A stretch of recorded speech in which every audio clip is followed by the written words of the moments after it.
And oh, it's coming through my speakers again. Will you talk? Yeah. Yeah, you're coming through my headphones, but hey, our music is coming through my thing, so we'll see what happens. Okay. I'm gonna send you the link anyway. All right. Cool.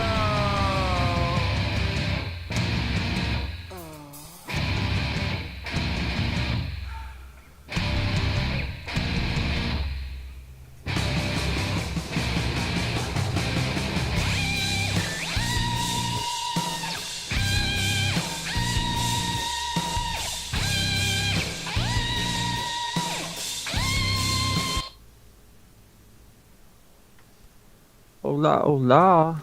Hello, hello, hello, hello. Can you hear me? We can hear you. You sound great. Nice. Can we hear me? Yep.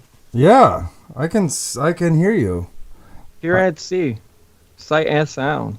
Sight and sound, man. How are we doing tonight? Good? Oh, I'm doing great. I'm just doing the Twitter announcing right now. Right on. I'm gonna do the same thing. Hey, we're gonna do this live together. Nice. I'm gonna add some ads. Hey, united like. Oh, there. Look, I got that one. There we go. Putting Booseephus in there because he's gonna be on the show tonight with us. Probably joining us in 10 minutes or something. Yep. I'm gonna put Record High in there. That's you. Go. My Twitter handle is @Jim23Maiden. That is correct. And my Twitter is @RecordHigh, all one, RECORDHIGH. And that's it. That's pretty much everywhere. And we are live now on And YouTube. we are live. Yeah. All right, I will be in the chat here in a couple seconds to check in. Let me get you all to this link and get it out. This is the most professional way to do this because we are professionals. We are so professional that it hurts sometimes. It does. Who does it hurt, do you think? Hurts everybody. Yeah, I mean, does it hurt? It's painful. So painful. It's super painful. All right, I'm sending the tweet. I'm Twittering that business out. Nice. I think I'm gonna pop into the Discord real quick and make an announcement. There you go. About that.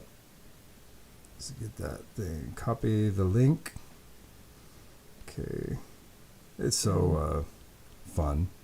I love all the things that we can promote ourselves on. All the internet cul-de-sacs of knowledge, I guess. Right. Where is it? Oh, there it is. Discord. I'm diving around on my phone right now looking for... Go to announcements. I'll at everybody. There we go.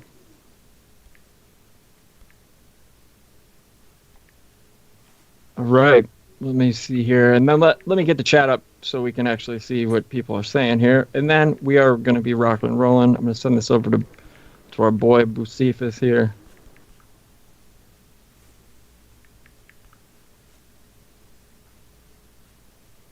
All right. Dead air. This is what everybody is waiting for. And I understand because I love dead air. It smells delightful too. Da-da, da-da, da-da, da-da, da-da. Know it. Okay. And paste. Nice. Yep. Okay, send. Nice. Professional. I did it. Here we go. All right, so that should work for Booseephus. See if he can get it.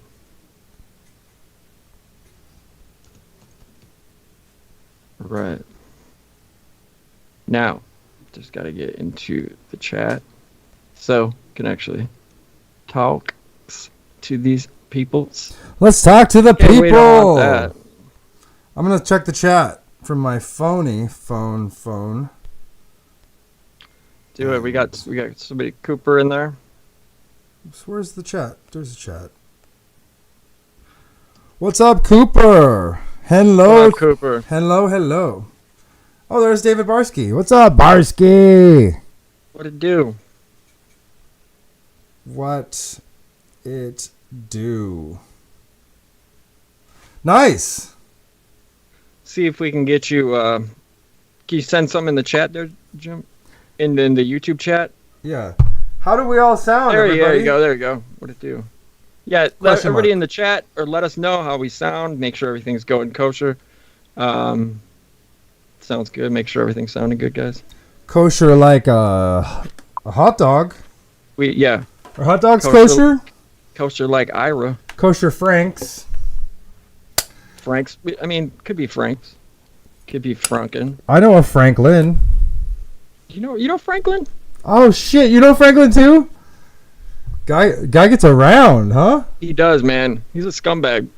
Oh, His wife came. His wife was over here last night, Oh, banging on my shit. door, talking about you didn't send him home. You didn't send him home at 7:30. I was like, what? 7:30 a.m. p.m. We don't even know what. Specify. Won't specify, woman. Yeah. Yeah, she didn't specify, so we don't know what if it was a.m. p.m. She didn't remember herself. So Franklin, if you're out there, go home. Your wife misses you. I don't know if she really misses. Yeah, Franklin, go home. Your Go wife home, misses you. So no worries on Booseephus will be here in just a little bit. He's taking care of business as usual because that's what he does. That's what we do. You got to take care of business when you got business. I know True. that. So I like to You've been- procrastinate as much as Speak- possible. by the way, our sound is good. That's from Cooper in the chat. We appreciate that, Cooper. Good looking out. So how's your basement coming? How's your week, Jim? How's everybody's? How's your week, buddy? What'd you get done this week? Well, man, it's been a long week. Seems like I did a lot of stuff and got a lot less done. But, big projects, big dreams. I've got one project here in the room here. If you look along the floor here, the baseboards of the wall, I got a bunch of boards, like hardwoods from pallets. I Right. sawed off a whole bunch of pallets. I sawed off the wood on top because I really like the rustic look, and I'm gonna put them, gonna tack them up on the wall, all over in this room, so it looks like sort of a cabin, sort of deal, in the end. It's Yeah, pretty. it's gonna look good. It's gonna look really good on the wall there. I think so. I mean, I've only got a little bit so far. As you can see, like 3 rows, or 4 rows, but anyway, it's just hard to find the time. I've been working, it seems like every day for like 9 or 10 hours. So it's just by the time I get home, it's hard to. I've got like 15 minutes of energy in me, Right. And then just to tackle everything around us. Yeah, totally. Yeah. Totally get it. I didn't mean to hit you with a mean left from behind. Oh no, it's cool. Don't look. How's your week? Like an idiot. But You're gonna see it progress as the project will continue as the show goes on. It'll probably be like a little bit more, and then a little bit more, and then a little bit more. you know it. That's how we're rocking it here. It's how we're rocking it here. How was your week? It was busy. It was packed. But nothing to really. I mean, I don't have any projects. I need to get some things done around here, but that'll happen at its own time. It's magic, actually. I'm planning on using my my Mickey Mouse Fantasia powers to get all that cleaned up and let it get out of hand. Oh You know. yeah, that's the way you do let it. the demons in. Let the demons in. Open the gateway. Freaking Mickey. Dude, I'll Always- pull my finger out of the damn dike and let them all in, all of them. Let him in. Just let them in. Let them in. They need to get in. Lower your vibration, everybody. Just lower that vibration. Let them all in. So, yeah. So around here, as opposed to I guess last week, right? We should call all the NPCs brooms from now on. Wait, what was your? With your new beautiful MXL 770, which sounds. Oh, thank you. Sounds wonderful, Jim. Seriously. We should call all of the non-player characters. All the non-player characters, we should call them brooms from now on, because they're like brooms. That works. Magic brooms, carrying the buckets. Just that's perfect. Mindless. Brooms. Normies are now brooms. Normies. But just to touch on one thing, it's quiet now in my backyard, which would be Kenosha, Wisconsin, this week, thankfully. I mean, who doesn't like a little riot every now and then, right? But, I mean, yeah, it got shut down pretty quick. Yeah, I mean, shockingly quick, actually. I'm a fan of Pussy Riot. Back up on from the mic. What'd you say? Oh, I said I'm a fan of Pussy Riot. Exactly. We didn't have a Pussy Riot. But no, I don't think it was a pussy riot. There was fire. There was fire. I don't believe there's fire in Pussy Riots, but not this Pussy Riot. Do you think it was the brooms that were rioting? That's a good question, because I do have confirmation here, and no shit, I got this straight off the scanners. It's amazing what you can get off police scanners. But man. We literally got right out here, which let's see, to my south here, which is to my right. We had they shut down the interstate. They got real clever. They shut down the entire interstate from here, which would be Highway 20. I don't want to give, this is an undisclosed bunker, as everybody knows. No, but seriously, about 3 to 4 miles east of me, or west of me directly, is the interstate, which runs through, Chicago. It runs north and south here, blah, blah, blah. And about 3 miles to the east of me is the lake. So I'm trapped between the lake and the interstate. Everybody help. Oh, shit. Anyway, point is my location currently is approximately, I would say, about 10 miles north of the Illinois border, and right south of this county, Racine County, is Kenosha County. Yay. And that's, yeah. So anyway, what they decided to do as a tactic was to shut down all of the interstate, which is the main corridor, obviously, from Chicago to Minneapolis to whatever. Oh, yeah. Shut down, at least 8 exits. So all the way from the Illinois border to my exit specifically. Well, anyway, a group of, no joke, 35 to 50 cars, and I heard this on the scanner, 35 to 50 cars, all the same make. This was the one thing. All not the same models, but all the same make. I believe they were Hyundais. Exiting on Highway 20 and then proceeding southbound on Highway 31, which is Green Bay Road, which goes all the way down into Chicago. They decided to get out. They thought they were being real slick. Real clever, getting off on the main drag into Racine, rolling that in, and that's not, no one's going to notice that. I mean, granted, this is 200,000 people in the county, in my county, roughly, and about 175,000 in Kenosha. And then just to the north of here is Milwaukee. So, I mean, go figure, million plus, and then Chicago, just south of the border here. So, I mean, it's been crazy with weird things like that, with which Seattle. I had another thing written down, actually, that I wanted to bring up, which was like some multiple Pacific Northwest known, what would you call them, Jim? Like, not the medics. How they got, like, okay, so we got the protesters and we got the protester groups out there. We got, you got your Black Lives Matter, your actual Black Lives Matter protesters, right? You got your what have you. You got your Antifa. You got your sex robots. Right. You got your sex robots, right? Is that what the word you're looking for? I'm pretty sure. 99. Yeah. That 99% match. We got it. It's in my Retina display here that I got. Oh, nice. Yeah, you got to get that. Check it out. You've got sex robots in your Retinal display? Yeah, it's standard. It's standard with your latest LASIK upgrade. Oh, just because I had to. Yeah, just I know. I've been afraid of LASIK because of the whole like, what could happen to my eye if it doesn't work? Like precisely. I've only got like one good eye. The other one like just chills out most of the time. I hear you. But hey, this whole retina display, this beautiful heads-up retina display I've got going on right now, I can fly it 2 F-35s.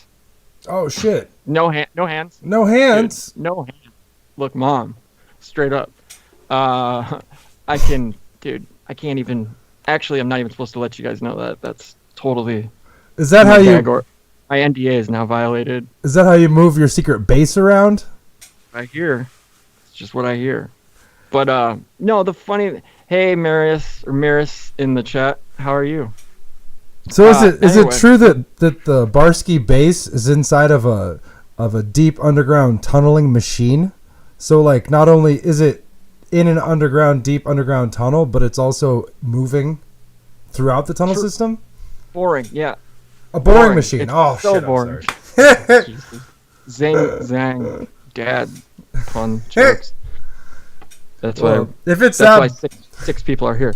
If it's that boring, you should have probably helped Elon Musk when he was trying to save those 14 kids that got trapped in that cave. That's what I hear. They were calling them mole kids. How dare they? Oh, those were the guys that actually did 9/11. The mole people. That's what I hear. They were dancing. I just thought they came out of the holes. Look, we are not making fun of the horrors. The mole by people? The way. I'm disclaiming all the horrors that people talk about when they discuss these sorts of matters with children being run and human trafficking, which is awful. We do not stand for that here at Weaving Spiders. That's gross. We're just making jokes, and we're going to keep making jokes because that's what you're supposed to do. You're supposed to keep laughing, yeah. Digital warrior. What? What? I'm having You having some issues here? Operational problems. Okay, no worries. No worries. We have a special guest joining us here in a couple moments here. And I sent him out the link. Did you send him the link? You should send him a notice that he got linked. I sent him the one you sent me. Jim, is that going to work? Shit. No? I didn't say to send him the one I sent you. Uh-oh. Well, we're going to get him in here because he's awesome. How do we know where it's even been? I mean, like, I sent it to you, but there's a lot of stuff in there between here and there, you know? This is true. And we don't want to screw this whole thing up. So I'm wondering if... Oh, we can add... Here we go. Add to call. I think I figured it out, guys. Oh, nice. There we go. Greg, no one knows your name. I wasn't talking to you. I was talking to my brother Greg in the other room. No, not you, Greg. Okay, so hopefully we'll get our buddy on the line here. Just calling him. See if he picks up. It's all right, Violet Faye. It's okay. We are late with our stream. There's nothing new here. But that will be new within the next couple weeks here, where we do come live at the time that we specify. We're going to be going live because this week we just let it rip, and that's the tendency. Their tendons, yeah, for sure. They keep our legs on, and whatnot. So it looks like we have our pal here. Nice. Hold on, no, we don't. Oops, my bad. Let's see. Their tendons, yeah. Oh no, I gotta turn this down. Okay, I found the link. All right, I'm gonna send it over. Greg, hopefully this works, buddy. Talking to my brother. Should we play the intro song when he comes on? Yeah, like we need to get Ultimate Warrior in intro music. And that was awful nice of James True to send out the. James True send out? Yeah, super sweet. If you're in here, if you're in the chat, James, shout out. Shout out, James. And I got your books today. Finally, I got them. Oh, yes. Sweet. I know, guys. It's awesome, and I spell 6 dragons. Hold on, because you know what? Let's give them some. Hold on. Let's let everybody see here. Oh yeah, grab those books. Grasshopper. Do you have them with you there? I often wonder how the internet works. I imagine that it's like that telephone game that you used to play when you were kids, where like there's like a secret message, and you whisper it into the person's ear next to you, and then they whisper it into that person's ear, and then so on, like down the line. And so like when you start out with like, I like to eat beef jerky, and like at the very end it's like car spoon McGillicuddy. Have you ever played that game? Telephone? Yeah. Oh, how I miss it. It's freaking hilarious. Yeah, I think that's the way the internet works. I think it's probably like trolls or orcs or like some kind of elf, you know, so they can fit in the... Like... Maybe they're sprites. Could be sprites. It could very well be. It is a good... Vampire Raisins. I like that one too. Vampire Raisins sounds about right. So, yeah, I got this one. And it just says this is James' first book. It's in blur. You got to put it in front of your face or something. Pull it back because towards you. Yeah, it's still. Is that all right? I think the Skype is. I'll fix it. Looking for faces and not books. No, I hear him. I understand Skype. It's all good. I hear you, buddy. Yeah, it's all. There it is. Nice. Here, let me move there myself. There. Okay. Spell of Six Dragons. Has it got that new book smell? Hey, yeah, it does. I love that. Yep. I love that. It smells like James's house. It smells like squirrel, and I smell owl, squirrel. Baby owls. Baby owl placenta, and I smell some squirrel. I smell squirrel tree. Yeah, so we got this one, Technology Belief. I don't know if you read this one, haven't you, or no? I've read them all, but not all of them all the way through. Like I kind of like Blueprints of Mind Control. I like to read many books at once. I'm with you. I actually do as well. It's weird. It depends on a lot of people find that crazy, but no, it's like people do that, and they actually do it. They don't just say they do it and then let books sit and collect dust. Yeah. And his latest book, I believe this is his latest book, Quantum Rapture. Love the photo on the back. Love James' photo on the back there. Look at that. Brent taking that photo. Credit Brent Scheineman. Good man right there. Brent's a good guy. What's up, everybody? We're live. Weaving Spiders, welcome. Episode number 2. We're still getting our shit together, guys. So don't worry. Or worry. I don't care. It's up to you. I'm not going to worry. Neither is Jim. And I'll speak for right now. But yeah, I'm super excited that I got these books from James, which was super, again, sweet of him to send me. Now I can double check my work and see, because I had obviously read none of his books. I just read a few of his blog posts, but whatever. Point is see how proper my jumping into his world and his lexicon and how his definitions for everything are, there's a learning curve, as you know, Jim. Yeah. With certain definitions and certain, nouns, common nouns being used as adjectives and verbs and blah, blah, blah. The whole point is I'm pretty sure I got about 90%. I'm not going to say what belt I am, because that's just silly here. Oh, he also signed them, too. That's sweet of him. Signed each one, 2 sets. That's really nice. Great. I love it when you get the signature. Yeah, I'm a big autograph guy here. No. I think autographs are stupid, but that's just me. But yeah, are you one to? That's a funny thing to actually bring up, because I've always thought it was the tackiest thing in the world to ask for an autograph.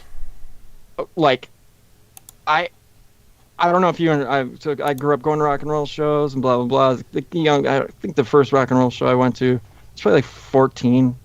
It might have been. Wait. Yeah, I feel like it was 14, maybe 15.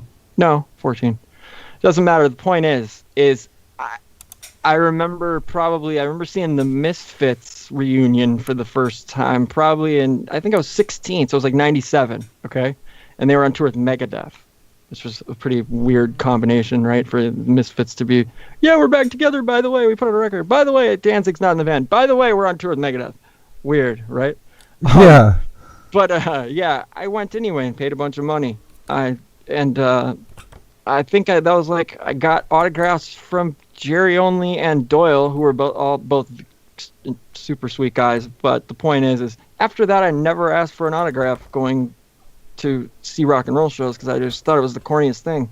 Going up to somebody you're talking to, and I remember talking to a friend who was in a band that was headlining a tour or what have you, and I remember just talking to him. Kids were just coming up asking for autographs. I remember thinking, this is so embarrassing. Like, I'm just trying to hang out with my friend, and he's just trying to hang out with me, and this is annoying and obnoxious. And it kind of, I didn't say to myself, I'm never going to ask for an autograph again, but it was just one of those moments where you're just like, this is tacky.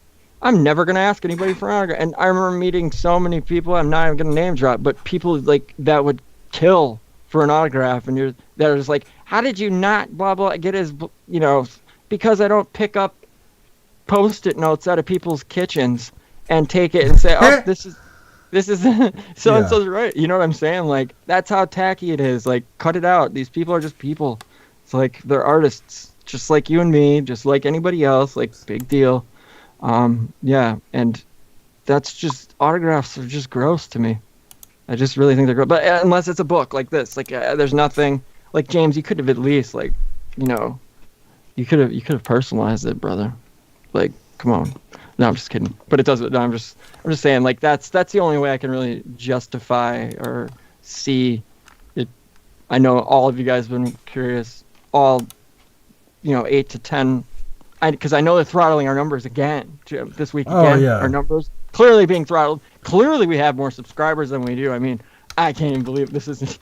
No, but seriously, yeah, it's just I know all of you guys have been wondering what my take is on autographs, and there you have it. Well, it's funny that you mention autographs actually, because they're so 19th century, Oh yeah. Like what are they gonna do? Yeah, penmanship and cursive. It's a dead art. Oh yeah. Right? Plus, like, who's got a pen? Everybody's got a phone. And like it's hard. Like, autographs have to be authenticated. Like, because you can forge an autograph. Oh yeah. I mean, it's harder to forge. You could forge a selfie with a famous person, but like, it's pretty obvious, when you do. Right. So like, I mean, it seems blatantly obvious. Yeah, you'd think. I would rather have a picture, but. When I was a kid, I bought some autographed baseball cards from this card shop. Remember those days? They weren't like that much money, but like, it's hard to say. Like, the shop had so many, and I'm like, I wonder, like, if these are all fake. I'd never know. So. Well, I mean, to the trained eye. I mean, if all right, so let's take ourselves back to the days when there were basketball card there are baseball card shops on basketball cards, yeah, right? Okay, so these stores were classic. Like, you always had your stereotypical, like Simpsons have, comic book guy, the baseball card guy, but I mean, he didn't have there wasn't a stereotypical look to that guy, right? Where you could definitely paint a picture of the Simpsons character, but there was like this weird. Okay, like, for example, I didn't find out until probably like late high school that my 7th and 8th grade science teacher. What a shout out to Mr. Kenya, Dave Kenya. I know that's your name because he coached baseball. But anyway, he owned a baseball card shop. And had I known that when I was a kid, when I was in 7th and 8th grade, I probably would have been like, so bro, you know what I mean? Like, so did you get this in? But I don't think I was 7th and 8th grade. I was listening to rock and roll, not collecting cards anymore. But the point is that was like a weird time. Like, think about the owners and how much money, like, I remember thinking about that. Like, damn, like that Ken Griffey Jr. rookie card. That card, do you remember that card? That Upper Deck Ken Griffey Jr. rookie card? Yeah. That was the one that was worth, out of all the cards, like, that I have was like the card 4 you of had them. to have in the 90s. Yeah. Yeah. You had to have that card, because that card was worth, from jump, when the Upper Deck first came out, Upper Deck cards were worth more, like $1.12 more than your average Topps or Fleer pack. So you had to pay the extra for the Upper Deck. Then, if you got lucky, you got the Ken Griffey Jr. That thing was worth like $13, $10 to $13 from Jump Street when that first Beckett. I think there was a point where it was like $75. Oh, in the magazine. It was 100. It was 89. Was it? I remember seeing it. $89. Yeah. Wonder what it's at now. I'll have to check it out. Anybody care to speculate in the chat what the 1989 Ken Griffey Jr. Upper Deck rookie card is worth today in mint condition? Mint condition. Ken Griffey. You know what? Jim is on top of it. And yeah, I'm looking right now. Let's see. How do I share the deal? Here we go. Have to go to this and then bear with me, guys. I'm still there. Okay, cool. Can you see? I'm actually gonna post this Can you hear me? in Facebook, the live link here for the show. Let's see. We'll click on that. Wait, I can't click on the one that's. There we go. I'm not sure if this is translating there. Yeah, it looks like it is. Shop by grade. $80. It's $80 right now. $80 new. It says. Really? Plus 5 shipping, yeah. Dude. Okay, so that's about somehow that baseball card has maintained its value after all these years. That's crazy. I can't really Okay, zoom, so can I? Huh. I am getting this link out. That's pretty neat. Oh, there's a better one. Oops. So we're talking Ken Griffey Jr. rookie cards. Yeah, I've probably got one someplace. I've got a whole baseball card collection. When I was a kid, like, I didn't really watch sports. Like, I didn't really like to watch baseball because it's so boring, but I loved collecting the cards, and I liked, I was something about, like, sorting and organizing. Yeah, it's dude. like so soothing, Dude, there is something. Yeah, there's a zen. There's like a total like flow state. Like it's like doing the dishes when you got a bunch to do, and you know what I mean, and you can just clear your head and just be like, okay. Yeah. And nothing. Yeah, it's a weird, peaceful. Yeah, it's great. I love it, and know exactly what you speak of. It's fantastic. Yeah. I don't know who watches I mean, okay, so I'll watch baseball every now and then. I can watch. I can handle it. Basketball, on the other hand, like right now, is really tough. And we lost again, dude. We lost the last 2 games in a row. Like, oh, we lost 3 in a row. Dude. We're one more and we're out of the freaking playoffs. That's crazy. Whatever. It doesn't even count. So you were in Chicago when the White Sox won. I remember that. That was like 2005, wasn't it, Krista? I worked that. I had to work Lollapalooza, the first Lollapalooza in Chicago, 2005, where Perry Farrell was redoing it, and Perry Farrell. Ugh. Yeah, whatever. It was fun, and the catering tent was good. I didn't accept pay. It was like, yep, I didn't care. I just was having fun, grabbing bands set lists 10-15 minutes before they were supposed to go on stage and delivering them to the program. One of the room, because it was like the first ever festival. It was 2005. It was the first ever festival that they were live streaming. Like that's one of the first ever main big events being live streamed.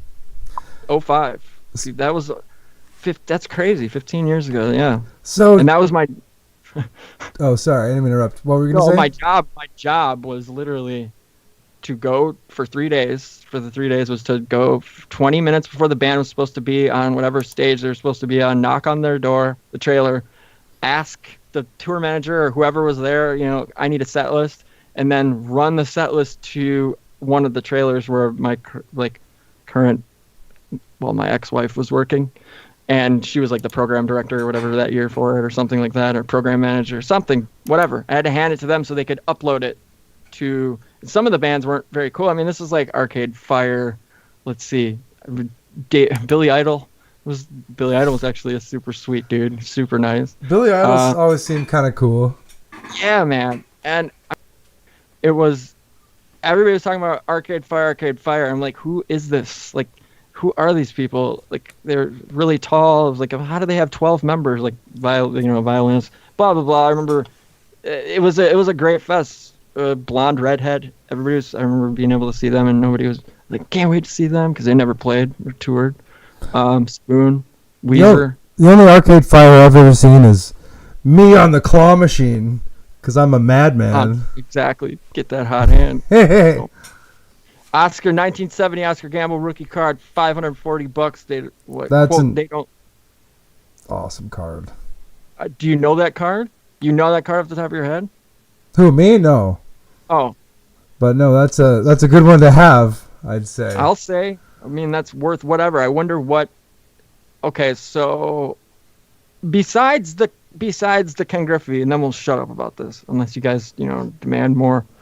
Okay, besides the Ken Griffey Jr. card, what other cards stood out to you as a kid, like memorable, that you can really, I used to love Jose Canseco. Oh yeah, good call. Back in the day, Jose Canseco was pretty kick-ass. But with his card, okay, let's see if I get this right, because my brain just works in this sorting way. Okay, so 1986 Topps Series 2. Yeah, Series 2, I'm going there. 86. 86 was his rookie card with the black border on the top. I know you know it. Yeah, right? yeah. Because 87 had the wood grain. 87 had the wood grain border. No, 86 was when I first started collecting cards. Those are here. My first... Yep. And the top was I was a black. Cardinals fan. Okay, so you had there you go. So you had you had Ozzie Smith on them. Ozzie Smith, cool. Yeah, he was my favorite back then. And what's his name? What up, Hanksman? What up, Nate? The gambler. Pete Rose. Pete Rose. Oh, yeah.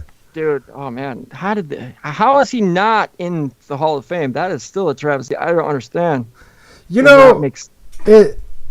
had to have thrown him under the bus, because there's no way that the oligarchs that own sports teams, there's no way that they don't fix the games.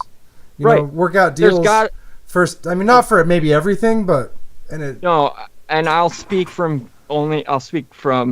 being the significant other for a long time of somebody who's worked in the field. Okay, and also being a fan.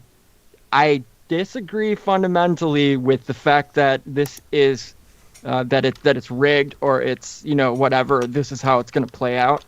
But I will say, every sport obviously is different, right? So there's certain things obviously you can get away with, certain things you just absolutely cannot get away with. Okay. Now with baseball, obviously there's balls and strikes. Any way you can call that, any umpire. Obviously there's going to have that frame, whenever you're tuning in these days, that for the catcher, and that you can see at home on your screen. And I think we got our buddy joining us here. So basically. Well, yeah. Go. Sorry. No. Go ahead. I've got it. I'm sending him a link. I just forgot what I was gonna say. Oh yeah. About baseball cards. Yeah, I forgot what I was gonna say, but I think it was about rigged games. Oh yeah. That's. Oh yeah. It's hard. Yeah. There's no way. I mean, if you say, what do you think of when you hear the word umpire, and a lot of people say a blind guy or somebody making ridiculously bad calls, and Right. A lot of times people are just confused because the call doesn't make any sense, and everybody saw it the way that it really was, and why'd they call it that way? Maybe it's because they had to, because they had an agenda of what the point spread or right. Oh yeah, that's a big deal. Wherever the when game you look was at the gonna be books, right? When we're looking at the books and we're looking at these sorts of things, yeah, you can obviously, or an extra foul call at the end of an NBA game, right? Or this, that, and the other. So that's going to put such and so on the line to add to the spread or take away from the spread or whatever the over-under may be. There's a million things clearly that can be played out here. But yeah, I honestly think that having seen the ins and outs from the ins and outs perspective, and I don't mean to sound, whatever, but yeah, I have. Like behind the scenes. Yes, I've been in the truck, that broadcast truck, for audio, for Fox Sports, Wisconsin, for ESPN, for all these things. Yes, it's. I honestly can't say if it's unless it's like a national bigger game. I can't see what the point of rigging, fixing, hoaxing, any professional sporting event could pay off. What the point of it would really, really be, back, especially with the way technology is today. And with everything, being so instantaneous. But remember Tim Donaghy, if you'll recall, I believe it was like he got popped. He was one of the refs in the NBA who got busted for, fixing some. He didn't really fix games. He just, like I said, padded points, mess with things in the playoffs a little bit, which, yeah, that screws things up. But I think anytime you have a, commissioner like David Stern, you're really going to you're gonna have some shiesty shit going on, because David Stern, in my opinion, was a terrible, crooked as a barrel of snakes owner, or not owner, but commissioner. But that's neither here nor there, because this isn't a sports show. And I apologize for going on a sports rant, but I played sports my whole life, you guys, and yeah, I like sports. Sorry, that makes me a nerd, or it doesn't really make me anything, but it's I played competitive sports, and I think playing competitive sports teaches you a ton of life lessons that you cannot get. You can't get it anywhere else. So I recommend, if you have kids, seriously, put them in while you still can. Any kind of organized anything. It's fun. Organized sports, whatever. It's fun to fight for just competition. Learn how to win. Learn how to lose. The right way, I guess. But yeah. Shoot, what did I do? Hey, here? Doesn't John Levi sound exactly like John Malkovich? Who's John Levi, guys? I don't know who that is. And Booseephus, I think you're in. Are you in? Can you hear me? I can hear you. Can you hear him, Jim? Yeah, I can hear you great. Beautiful. Everybody in the chat, can you hear them? Okay. Can you hear? Cool. I didn't know if you could see me, but yeah, you should be able to. But we got your background. Everybody, that's Booseephus. Yeah. What up? Let him announce himself. Let me get back to it. I can't Okay. get this darn thing to. Sound like I just jumped in on some hot topic. No, we were literally just discussing. And I don't know if you'll remember this. The Ken Griffey Jr. 1989 Upper Deck baseball rookie card that was worth more than all the other cards. That was like the one card. I'm 39. I don't know. How old are you? I'm 38. 38. So we're in the same. Yeah. Okay. So we're all in the same field here for age-wise, where this is one of those things that just stuck out. That card was just, whether you like baseball cards or not, you knew that card. I don't know if you remember that. I think I vaguely remember. I mean, I played baseball as a kid. Okay. Roughly around that time, probably. Sure. So. Did you collect baseball cards too at all? I did for a short period, yeah. Okay. I think we all went through a phase. Actually, even if you didn't, even if you didn't like it. Like, I remember having friends that couldn't play, what have you, and just they still had, I got these laying around. Everybody, when we were kids, we all had them lying around. So, hey, Nate says he can hear everybody great. It's Hanksman. What up, Hanksman? Shout out to Nate Hanksman. I was gonna actually see if I can get in and look at the chat. I have to do it from here, YouTube, I got you, buddy. Yeah, cool. I don't know where do you see this window right here on the side? I can't find the clicker to shut it. Which? It's it's like on the left side of our stream right now. Okay, let me. Dang thing. It's like it's got call logs in it. Oh wait, Just freaking. I totally see myself. I think on the live stream. Yeah, it's pushing everybody over to the side. Yeah, it's push. You can see my ear, or lack of. I only see your logo or your name. I want to close this little window. Okay, but all right. Trying to move. Sorry, I'm rambling. don't want to lose our conversation. Oh, that's gone. We lost that a while. What did I miss? What did you guys start going in? And I'm assuming since this is called Weaving Spiders, this is an offshoot to Bohemian Grove. Do you guys need me to jerk off or 100%. something? What I do to get in? Yeah, I mean, a child Moloch would be ideal, but hey, we can only get so much here, right? Yeah, I see what you got going on here, Jim. I don't know what. Oh, I do know actually. It would be all right. So you got your. That's a lot of information. I can share my thing with you. Of course, I'm just kidding. I'm not going to do that. Let's get you. I'm not that adventurous. Booseephus, do you want to tell him? I think. Okay, so the little hamburger button. Duh. Go in your main Skype. Hamburger? In your main Skype. Look, I'll screen share my screen with you. You mean Jim? At the top? What? What's a hamburger button? Yeah. Okay. You know the 3 lines, the hamburger. Yeah. That's what it's called. Click that. Go away. It says it should say settings, meeting with Jim. Feedback. No. We're troubleshooting on the air here. All right. So I see what you're seeing on YouTube, Jim. It's not in the top bar. It's in the. Okay, it's right behind where your frame is. Okay. Nice. Thank lines. you. Okay, got it. All right, we're good, guys. That's way better. Okay, now I can move you side to side too. Cool. Oops. But I don't want to do that. Okay. Okay. So That's yeah, better. I'll get back real quick here. Okay, so Booseephus, yeah, that's what we got going on here. This is we're kind of want to make it a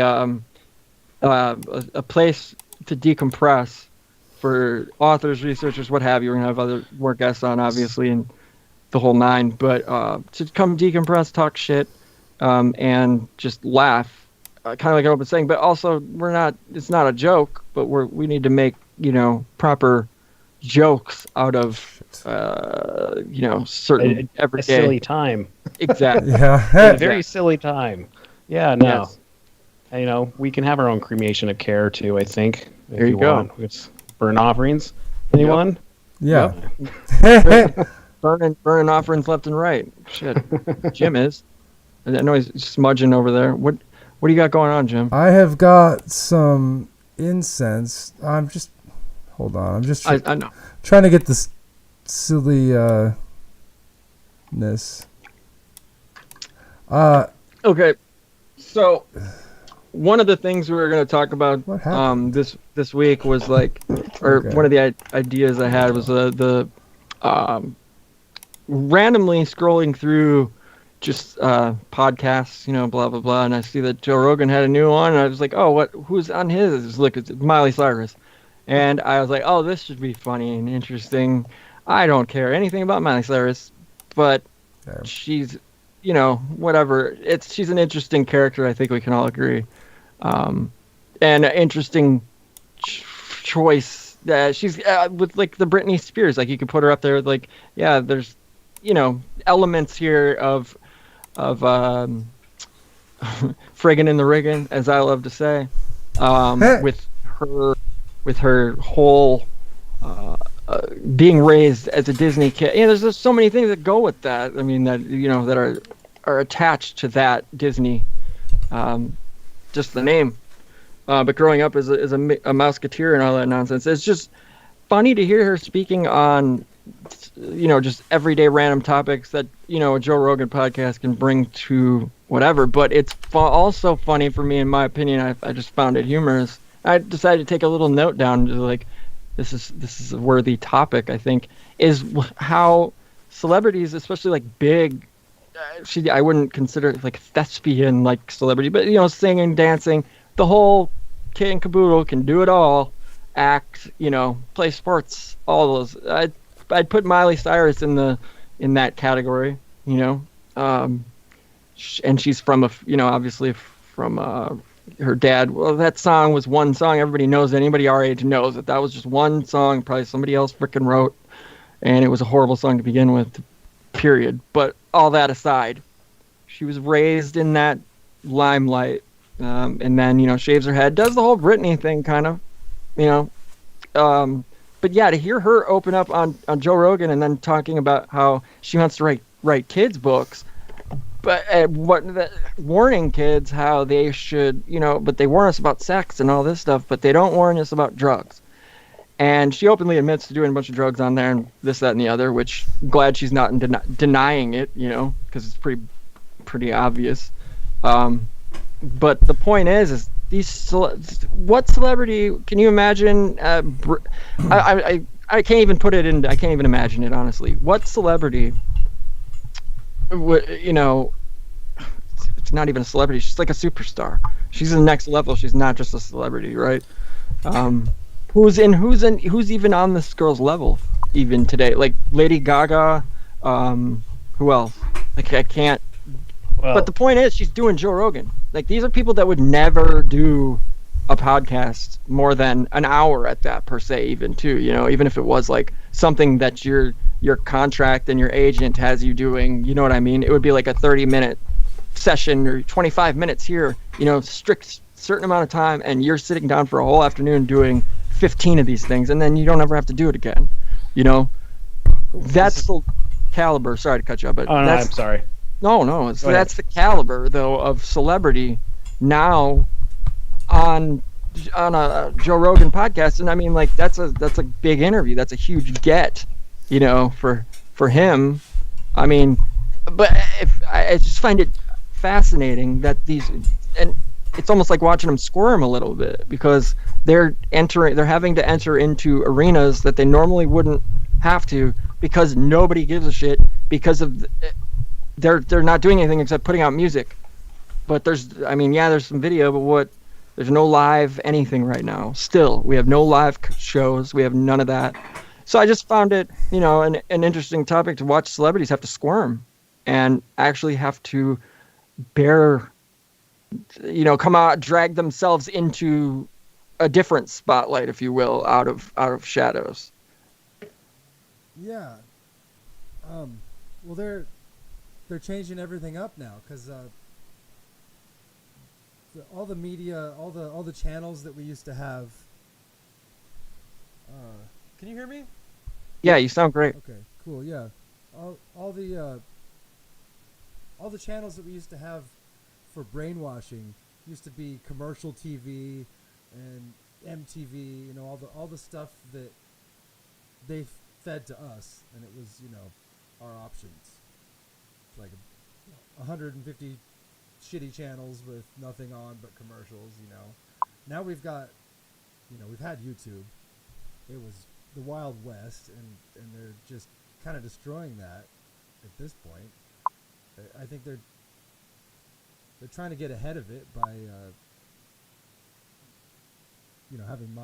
having right. So they're acting like, oh, this is a natural progression here, yeah. Right? Of the celebrity, blah blah blah. So yeah, now you're gonna do this. This is how it's gonna work now, guys. These are the means, and I can't even imagine how people can demonize Joe Rogan and be like, oh, like cancel him. I don't know. I'll never understand that. I don't want to understand that. But it's a controlled demolition of our society because they did it on purpose. They raised these girls up to idol status, for little girls that were the same age as them. They look up to them. They're musicians like they want to be. They're famous, and then right. And then as they get older, they all go off the rails and get wild, but these girls are still role models for for the youth. Right. So it's actually on purpose just to guide everybody off the right path, into just wrecking balling their own life and our culture. Pun intended. Yeah. I wonder is this is right after, because I didn't see the episode, but Joe Rogan just got the Spotify deal, so this was like right when he's in just that platform. Is there like some sort of cross between Disney and Spotify? Is it because it feels like this is almost like a corporate merger? Yeah, that's why he's did the interview with her. It would. I mean, I could be wrong, but I don't know. Okay. It seems forced a bit. It does seem a bit forced. I get where I totally, and I thought that same thing when I saw her name there, placed, and I was just like, huh. But then I also I looked back to see, I don't know exactly what the date was Spotify that he started with Spotify, but it has like Duncan Trussell was the one before, and then Annie Lederman I think was another one prior to. So apparently, though, from what I understand, and a lot of people, by the way, Nate, good looking out in the chat. I don't know if you can see that. Yeah, I saw that. I turned it up. Is Jim. that any better? Okay, cool. Nate, anyway, or anybody in the chat, if he can, if he's louder, let us know if he sounds better. But basically, yeah, it's. But I heard that Joe Rogan could not bring over the Alex Jones interviews, and he will not be able to use those on. They won't be allowing those episodes on the platform, so that's going to take away from. That's a huge amount. Also, some of the Joey Diaz ones too. I know he has said some pretty whatever grotesque to a lot of people. Some of it misogynistic, whatever things, but I don't think it's any reason to. I'm not going to get in my opinions about that, but certain episodes aren't going to be allowed to be over. Spotify's not going to allow it to be on the platform, which I think was a shock to Joe Rogan. If he's playing dumb, who the hell knows? I don't know. We don't know. I mean, isn't like the Chinese government own like a large stake in that company, and probably Alex Jones talking about the Chi Coms. That's something. Yeah, I mean, right. That's a good question. I don't know if they do. I think they do. They do. I'm pretty sure they're a huge investor in it. In Spotify. So, yeah, I'm pretty sure that CCP. So, well, I mean, isn't that the same with TikTok though? I mean, they had very much so. Yeah, I mean, so I love Spotify. I do. I mean, I'm not gonna sit here. I'm lie to everybody. Whatever. Like I don't use it. No, I use it. I love it. I love being able to. And I can't even tell you guys how many new bands but bands that I've discovered. Been like, oh shit, I didn't realize he was in this. Or you know what I mean? Those sorts of things, just little connections. It's great at turning you on to new things. So I don't know. I like Spotify. I like the platform. It does seem like for the artists, they kind of like lowball them though. Oh, on there. And but here's the thing. I haven't heard anybody, and like I've got a few, still have close friends that are in bands that are still touring and or plan on touring and have had to cancel. And I asked one of them, shout out to Kyle. What up, Kyle? How big of a difference it was, with Apple Music, with Spotify, with blah, blah, blah. And it's not about that anymore at all. And it's basically, it's only about merch. It's only about Bandcamp. It's literally just merch and being able to go on the road. They can't do that anymore. Right. I mean, right now. Yeah. Right now. It's just crazy because I remember him canceling and me messaging him and being like, dude, because he moved out to Portland recently. Yeah, of course. Like a year and a half, 2 years ago, he moved out to Portland with a bunch of friends and ex-bandmates. And I'm like, so where are you guys coming back to, Midwest? Blah, blah, blah. He's like, yeah, can't wait to see you, and it'll be in May. And I was like, dude, I'm 99% sure you're going to get canceled. He's like, well, I hope not. But yeah, there's a possibility. This was right in, early March. And then I get the text from him, yep, entire tour is canceled. We're rescheduling it for November. And the tour is going to be with we talked earlier, Booseephus and some metalcore and hardcore bands, stuff like that. This band End, I'll give a shout out to them because they're fucking awesome. END, super heavy, really really good. They're Misery Signals. That's the band I'm talking about. I was going on tour with them, but yeah, they had to I guess, postpone that back even further.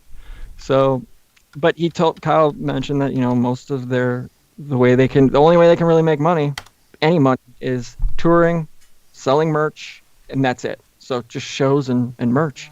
So it's gotta be tough. And he said it really doesn't matter. It all matters with how many times the songs are played or streamed via Apple Music, via insert platform here. Bandcamp is the only way still we can go directly to and interact directly with the artists as of right now. But I mean, it seems like fair game, because I remember it was never, for me personally, and I know for all my bandmates, I could speak for all of them at the time too, it wasn't about making money. It was all about just getting it heard by as many people as possible, like getting it spread, and that's it.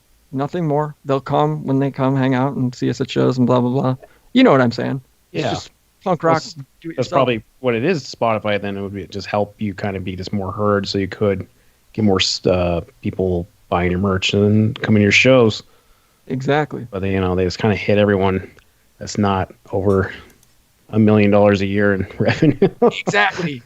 But here's another thing. I can attest to this. Like, I asked about that too. It's like, well, dude, how did you file for unemployment? What, and then I get messages back like, dude, I'm making more money than, you know what I'm saying? Like, I'm making more money than I've ever made. Obviously, they're making more money. If you 1099 that every year, and you have been for a certain amount of time, I'm assuming, the unemployment was a lot better pay than your standard touring. You know what I mean? Like, let's be realistic here. Unless you have like a tour manager and multiple this, that, and the other, you know what I mean? Like a whole crew besides your merch guy and your driver, right? If they're normally the same person, right? I mean, that's just how it works. With bands that are signed to labels, major or not major, it really doesn't matter anymore. Clearly, that's not dead, but dying, that's for sure. But I feel like that's a huge digression. I apologize, guys. I'm just rambling now. I've got another digression. Can you hear me right now? Yeah. Yep. Because I've got an error that says that I need to. It says my Skype volume level and mute button are not available because I'm broadcasting Skype along with my system audio. Huh. Well, you're okay. Okay. So I wouldn't worry. Well, good. It's just all right. Everybody in the chat, we're okay, right? With James' volume. As long as you can hear me. It says that my audio is bunk at this end. It's not. But, okay. Cool. That's just Illuminati, man. They're trying to gaslight you. Freaking Illuminati. There you go. There you go. The masters. The masters. All right. I don't like that you're using the name Weaving Spiders. I know. They want a buck. They want a buck or two for that. Like, how dare? Well, I'll fork out that buck or two for them. Take it right off the demonetize us, because look at it. We got all 10 people watching here. Come on, guys. But yeah, I think. What did you watch that episode with her in it? Because I didn't see it. I didn't watch it. I didn't watch it, but I did listen to it, and I don't know if I listened to the whole thing. I can't remember it. It kept me. I was paying attention. It reeled me in from the beginning. Just listening to. She's got a unique speaking voice. It's like a dude's voice. She sounds like a man almost. She is a man. I'm just saying. I'm sorry for people out there. I know there's no genders right now, but just saying, she was masculine at some point and turned feminine. She's cute. I'm sorry, who are you talking about? I've always thought Miley Cyrus. Oh, yeah. That's what I thought. She's got a mullet. You know that much. Yeah, some Baphomet kind of styled. No, it's chicanery going on. Got one titty. That coagulate. Well, that's the kind of thing. The era she's from is like that era of Mickey Mouse Club. Like they were making all the stars, right? So like everyone in that era was the cultural icons, and like you were saying, Jim, about they were kind of like what little girls would model themselves after, right? And it's just, I don't know, it's just creepy. I mean, because like obviously Disney has some questionable ways how they want to like steer culture and kind of normalize or sexualize children. I mean, Yeah, dude. it seems, and I'm sure she's. I mean, I'm sure she was abused horribly, and I bet her parents knew about it, and they were probably complicit. And I mean, it looks like Billy Ray Cyrus has had his soul sucked out of his body. Yeah, He's- I guess. Don't you think though that at the same time, like she might have been one of the? But I can't help but have this view that she seems like the type who would have been kept away from all of that, almost like an untouchable. Do you know what I mean? Like, Well, I don't know. for She I seems- some don't know. reason, no, only because of her dad, and also because of how close she is to Dolly Parton at the same time too. If you go back and look at, like, I'm not saying I have gone back and looked at it like, oh, I'm gonna really take a look at this and get to the bottom of it. Yeah, right. But the point is like, for raw speculation and Illuminati confirm, right? I'm gonna look at it like, I tend to take the view of, if there's anybody that was spared out of all, like, look at Bella Thorne. Holy shit. Look Yeah, at she was horribly raped. Right? Oh my god, dude! And like just outright talks about it. Wasn't Britney Spears in the Yes. same? Yes. Well, look at So Miley Cyrus seems like a golden child almost, right? I Because of disagree. Sorry, oh, okay. I want to know why. Okay, first of all, Miley Cyrus was born in 1992. Okay, Achy Breaky Heart came out in 1992. that was same year. Billy Ray Cyrus had a shitty song, and he wanted to be Yeah, a famous nobody- musician, so he made a promise to give his daughter up Oh, here we for go. this whatever to make it onto the charts. Bam. That's Yep, what I probably. think, and I think that he. Do you care to expound on that for anybody that's going to be listening to this later on? I mean, because that's a pretty there's a lot to unwrap there. Well, I'm not asking. I'm just coming up with it right now, but Well, it's clicking in my brain. I know yeah. that much. it kind and of. I was working off a hunch though, because I've heard That's of a strong hunch. a lot of things, like, and I don't, who knows if it's true because it's all hearsay, but like stuff like these whatever clubs or groups or whatever, where a man could get higher in it if he, gave his kids into the situation, perhaps. I don't know. It's all You don't know the ins and outs. it's all speculation. Right. we see little peeks behind that world. Really, Sure. more so the last few years. Like we hear more stories, and Yeah. and I think that does happen. And sometimes maybe they're not willing at first, but they probably groom them just like they groom the kids. And Yeah. and for how hypersexual she is, it seems like there's probably something that happened. Oh, I'm sure. Yeah. That's- Yeah, there's something definitely going on there. Well, it's a way to get them to perform, and if you break them up and do that MK fracturing, right. Yeah, the monarch. Yeah, like with the DID, dissociative identity disorder. Yeah, there's definitely some. It seems like Britney's got it. Right. Totally, she's 100%. Dude, that is sad. It's super sad for anybody. It's not like we're like making fun of this, but we have to make fun of this to bring light to it. Do you remember Right. Anna Nicole Smith? Oh, of course. Mm-hmm. Ugh. Sorry. I think bad. she had it too. I think that Oh, bad. Howard really Stern was her. He was her attorney and also her handler. bad. That's so weird. He ended up with the child. That's right, dude. And all the inheritance and everything. Talk about scum. everything, yeah. And I saw a bunch of videos where she was just acting so weird. Like, she'd be like baby talking, and it didn't seem like it was just to be cute. It actually seemed like It was legit, like her Like, brain telling her that this is the smartest way to be acting at this moment, Or- right? I know what you mean. or Like, like it's she like, was like she didn't know Oh, that she was switched. Like it was an right, alter. right. Almost like she, Exactly. like I know it's pretty rare, or I don't know. I don't know if it's even possible for somebody to have alternate personalities and not know about them, or not know that you're switching. You know, it's hard to say Right. how it works, but it seemed like that.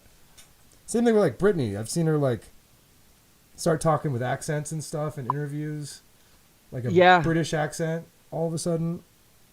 Right. And she's It's the same thing with what's her name too. I mean, we could go with Miley. Nicki Minaj, Oh, who openly admits that she's got multiples and has names for them, and like, so I mean, yeah, we've seen that with a lot of these. But I mean, also I can see this is one thing where I can kind of separate myself from this whole question slash not argument going on, but you know what I mean, this whole thing. I can separate myself a little bit because, okay, I'm a Gemini. I have a weird, like, all right, right? So there's already a bunch of weird things that go along with that astrological makeup and perception, right? Of everybody, all the 12 signs, right? There's always, you know, certain little things you can always go, oh, well, they must be like this. Like my ex-wife being a Taurus, but like, yeah, holds grudges. Like there's few things, yeah, definitely stick out. Well, one thing for me, I can say that a lot of performers are Geminis. Like that's just what it is. A lot of artists and creative people, creative types. And I remember and I grew up an only child, as well. So I remember having to keep myself entertained. I remember creating weird ass characters. Like, I mean, when I was, you know, probably 10 to 12, creating these weird characters that I still remember the names of, that were super intricate and weird, you know what I mean? Like built little backstories for. But that is just granted, that's just a, you know, a 10 to 12-year-old kid making shit up because I don't have any brothers and sisters. You know what I'm saying? Like it's that argument too. But I remember bringing out these characters with my like friends, you know, because I had friends as a kid, obviously, and they'd be like, "What?" They'd laugh so hard at how ridiculous that was that I'd have like these goofy characters, like not person. Yeah, they were personalities, but they had their own backstories, just like WWF characters from parts unknown. You know what I mean? Like, whatever. But I remember, like, it's still to this day with those friends, like an inside running joke. Like, I can say the name of the one character, and that will just set off, you know, laughs all the way around. And then we'll harken back to that time and just like start laughing about it. Where it's innocent is what I'm trying to say. And that but not for an adult woman, man in the spotlight coming out saying, yeah, so I've got 6 different altars, and one of them is, yeah, this Roman lady, or this 16th century Greek. Like, what, Helena? Like, what are you? Yeah, that's a little. You've gone off. You have officially gone off the deep end. Please, consult your DSM. You know, Roman numeral 4. No, but it's just, it's gross, and it does seem like there's some breaking of the personality down completely. That's classic monarch, right, guys? Classic monarch. Are you saying you're part of the MK Ultra program? Damn it!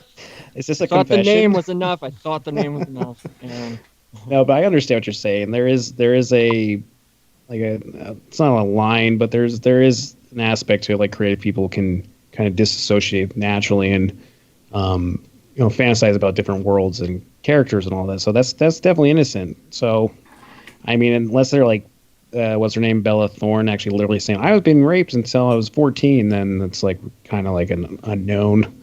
Right. But and then you also go to this here, and I can take it one level further, and I will every time, because having played music as long as I have, it's just ingrained in me. Okay, and that is when people come out trying to be like, this person is totally satanic and totally blah blah blah blah blah. Okay, because their music video has this and this. Now, the music videos, as we all know, they're not created by the artist 99% of the time, right? Unless you're like fucking, unless we're on some like Radiohead control, you know, like how much creative control they have over everything, right? Yep. We're not. That is one thing. Okay, like the Beatles probably didn't write all those songs, you know, dude. I don't know, but at the same time, if you go from that angle, if you want to take that angle, I can look at it like this. They played together in Berlin for how long as a band, to where they got to know each other musically so well, in and out, better than they know each other as human beings, that much time together, dude, will allow you to take creative, I can't even, dude, the synergy created there. Just waiting. That's how they got all that, in my opinion. It makes total sense from a musician standpoint. It's a lot of hits, dude. You know, a lot of. But I mean, what's that? That thing. Hey, I'm not saying there wasn't things behind it, like a machine behind it, but they were a machine, in my opinion, in my professional, here we go, professional again. In my professional opinion of like having been still as a creative musician today, I can look at it. I can detach and look at it from your perspective, from an artist's perspective, from a lot of different perspectives, and I can see everybody's argument. Like, this wasn't a real. Paul died. The real Paul's dead. You know, all of that. Mark Devlin arguments. All of them. You know, there's so many surrounding the Beatles. I think the Fall one's pretty legit seeming. You know, the Paul. Yeah, the Fall. You know, switching dominant guitar playing hands is kind of a strange thing. Wait a minute. You know? Well, no, that doesn't happen, and that's impossible. Because Paul. Wait a minute. So there's the one Billy Shears, what have you, right? Isn't that correct? Is that the guy that plays them? Yeah, I think Paul is left-handed now. And Paul was left-handed the whole time. And he used to be right-handed at one point. Like in the first album. Yeah. He was. What? Really? Yeah. I think he's also shorter. He's shorter, right? Like he was like short of a significant 5 inches. Really? Yeah. And then there's also that argument that the guy's still alive, the original Paul, and he's just like the groundskeeper. Yeah, I thought that was Billy Shears, right? Yeah. Right? Which the guy looks, it could be him. See it, because in Sgt. Pepper's Lonely Hearts Club Band, in the song, I mean, let me introduce to you the one and only Billy Shears, right? That's the lyric. Yeah, and Billy Shears was maybe the new guy that's took what over. that's what they're saying. They switched him out. Yeah, well, there's someone. Doesn't someone's wife say hello, Billy, to him like at a reward show? They got that on camera. Like, hello, Billy. And he's like, oh, hello, I'm Billy.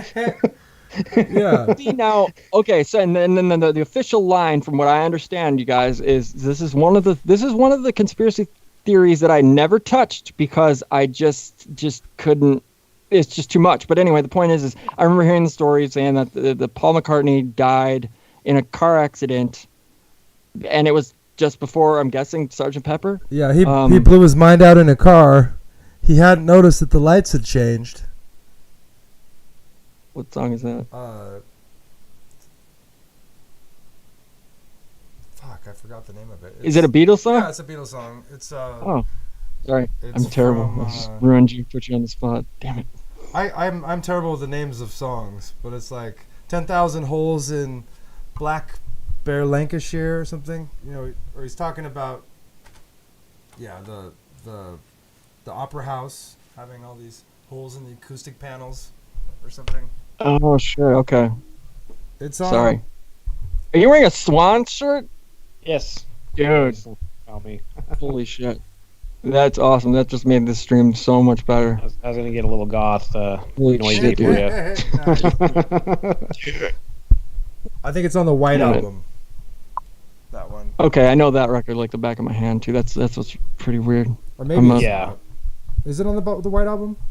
I think it was the song that says Paul is dead and we replaced him with this other guy. No, it's on. It's on. That's the song. Sgt. Pepper's Lonely Hearts Club Band. Yeah, that would be the one, because that's the only time they ever bring up Billy Shears. Yeah. So I don't, and I'm not the biggest Beatles aficionado here. I mean, I'm a fan. I don't know. If you zoom in on the picture of Aleister Crowley, there's a little picture of him on his lapel, and that's the clue. It's actually, he's dead.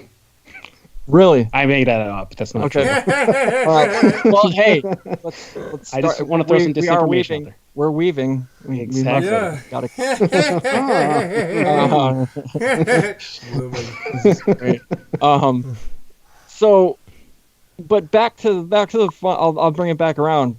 So what do you these celebrities having to be forced down now to come down to our level, so to speak, where doing They're not demigods anymore. they're not, yeah, exactly, they're brought down to earth. They're not, yeah, they are of this world as far as we know. They bleed red blood. It just, yeah, oh, it's just funny to watch them squirm. And also, there's another thing I did see too. Speaking of squirming, like at CBS News this morning, I don't know if it was the weekend edition or the week edition. I know there's usually a difference, but the funny thing is watching this woman, the anchor, female anchor, essentially tear down Bill Gates was quite possibly some of the greatest television I'd ever seen. Questioning him on his vaccines. He's promoting, like whatever, vaccine research and this, that, and the other. And the woman actually stood up to him, asked him questions, and I saw him squirm for no joke, probably 20 seconds or so to give an answer. And he's like, up, I need a sip of water, and couldn't answer it. Being like, yeah, so apparently he says, well, they're in the second stage of trial, the third stage of trial. There's some, progressing, insinuating that it's progressing and it's going to be a great vaccine and this, that, and the other. And the woman's actually like, well, within named like 80%. I can't give the exact quotes here. I should be, and I apologize. But the point is she basically was like, well, sir, do you honestly believe that such and such million Americans will actually want to get this vaccination and it will actually get this vaccination when the side effects are A, B, and C? And he just squirmed even more. I'd never seen anybody call out a billionaire like that on live television. And I was like, wanted to give this, a rousing applause, and immediately right into CBS for having the balls to do that. I find it funny that when you bring that, when he's like, like it seems he doesn't actually sound very smart. No, and I feel like he actually literally is a puppet for something else. He just doesn't. I mean, obviously his software wasn't his software. He's been in like 3 antitrust lawsuits. Right. And it just seems so ridiculous at this point. And I don't know. With that though, don't you think, like, who do you think would be like, well, if you're gonna go there, who do you think would be? Do you have an inkling of who would be behind that? And how? I guess what it meant, if there's like the rumors be true that he's like actually a Rockefeller, like by blood, because his like father was in one of their foundations, and it was clearly like one of those things where you had to be like family. I don't know. I mean, obviously this is all speculation. Sure. But yeah, it's just his whole story is so stupid. It is pretty silly. It's and like that's a funny thing, because everyone memory holes. They go, I'm like, this guy's been in 3 antitrust lawsuits. Like, you trust him putting something in your body? And then I saw an article today where they showed that that it came back into the circulation about the polio vaccine they was doing in Africa. That it gave polio. Everybody polio. Yeah. And they're like they want to like test it in Africa. They're like, oh, we're gonna go test it on Africans. It's like, like, we're eugenicists. It's like, and he's sterilized a bunch of Indians. Yeah, a bunch of Indian women kicked got out sterilized by accident. Yeah, was he kicked out of India? Like, I feel like I heard that. I can't verify that. Like no more case. Yeah, right. It's funny that if he's kicked out of India, because I bet like a lot of Indians are working for him on the telephone. Doing. In their call centers. Yeah. Mm-hmm. Hello, my name is Steve. It's that in Pakistan. How can I help you? You're like, yeah. Oh, hey, Steve. Your English is wonderful. Your American English is even better. Oh my god, dude. It's preposterous. It is preposterous. But yeah, you're right though. Like, the celebrities, their meltdowns are pretty good. It seems that the programming is just not working anymore, which is great. I think that's a great bonus.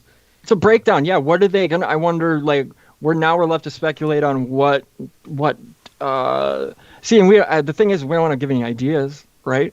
I mean, like, I don't want to be out here speculating on what it could be, and then all of a sudden we're just pumping ideas right into their wheel. But I mean, also I think if they are the almighty, they are as have their shit together as we think quote they do. I don't think they have it together. I mean, like, I don't either. Every celebrity like stream that I've seen in the last few months has just been lame. Awful. Exactly. So bad at it. No, it's like nobody's giving them advice on content. Nobody's writing stuff for them. Yeah. No, there's no right. Yeah. One question I think is, do you think they just cut off all their assets? They're just dumping them. They're like, no more Ellen, no more Jimmy Fallon. It's just like, we're just a dump and pump. They're just done. That's a brilliant way to put it, and to look at it too, because I don't know if Jimmy Fallon still has a television show at night. I don't think anybody freaking knows. I don't think anybody knows that Jimmy Kimmel has, like, we all know he left. He went on vacation. Who's turning on these channels anyway? Right. Who's turning these channels on anyway? I mean, it's all bots, dude. It can't be anyone watching it. Thank you. These Nielsen boxes are a load of trash. I know only one person that's watching that garbage, and her name is my mother.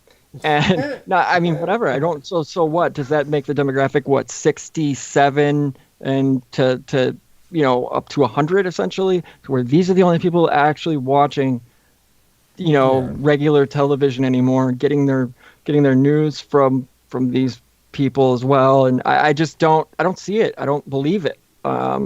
So yeah, it's like, what ways? It's just fascinating. We're watching new, obviously really shitty, in our opinion, and I'll speak for myself. Really bad artists. I'll just use that. It's universal artists. Con artists, that is. Yeah, exactly. Just come out and put out just trashy. And by trashy, I could mean anything. Content. I mean any kind of content. It's just whatever. That's just what it is. They need the laugh boxes and the people like clapping. It's like the only thing that keeps them afloat. They need all the razzle dazzle.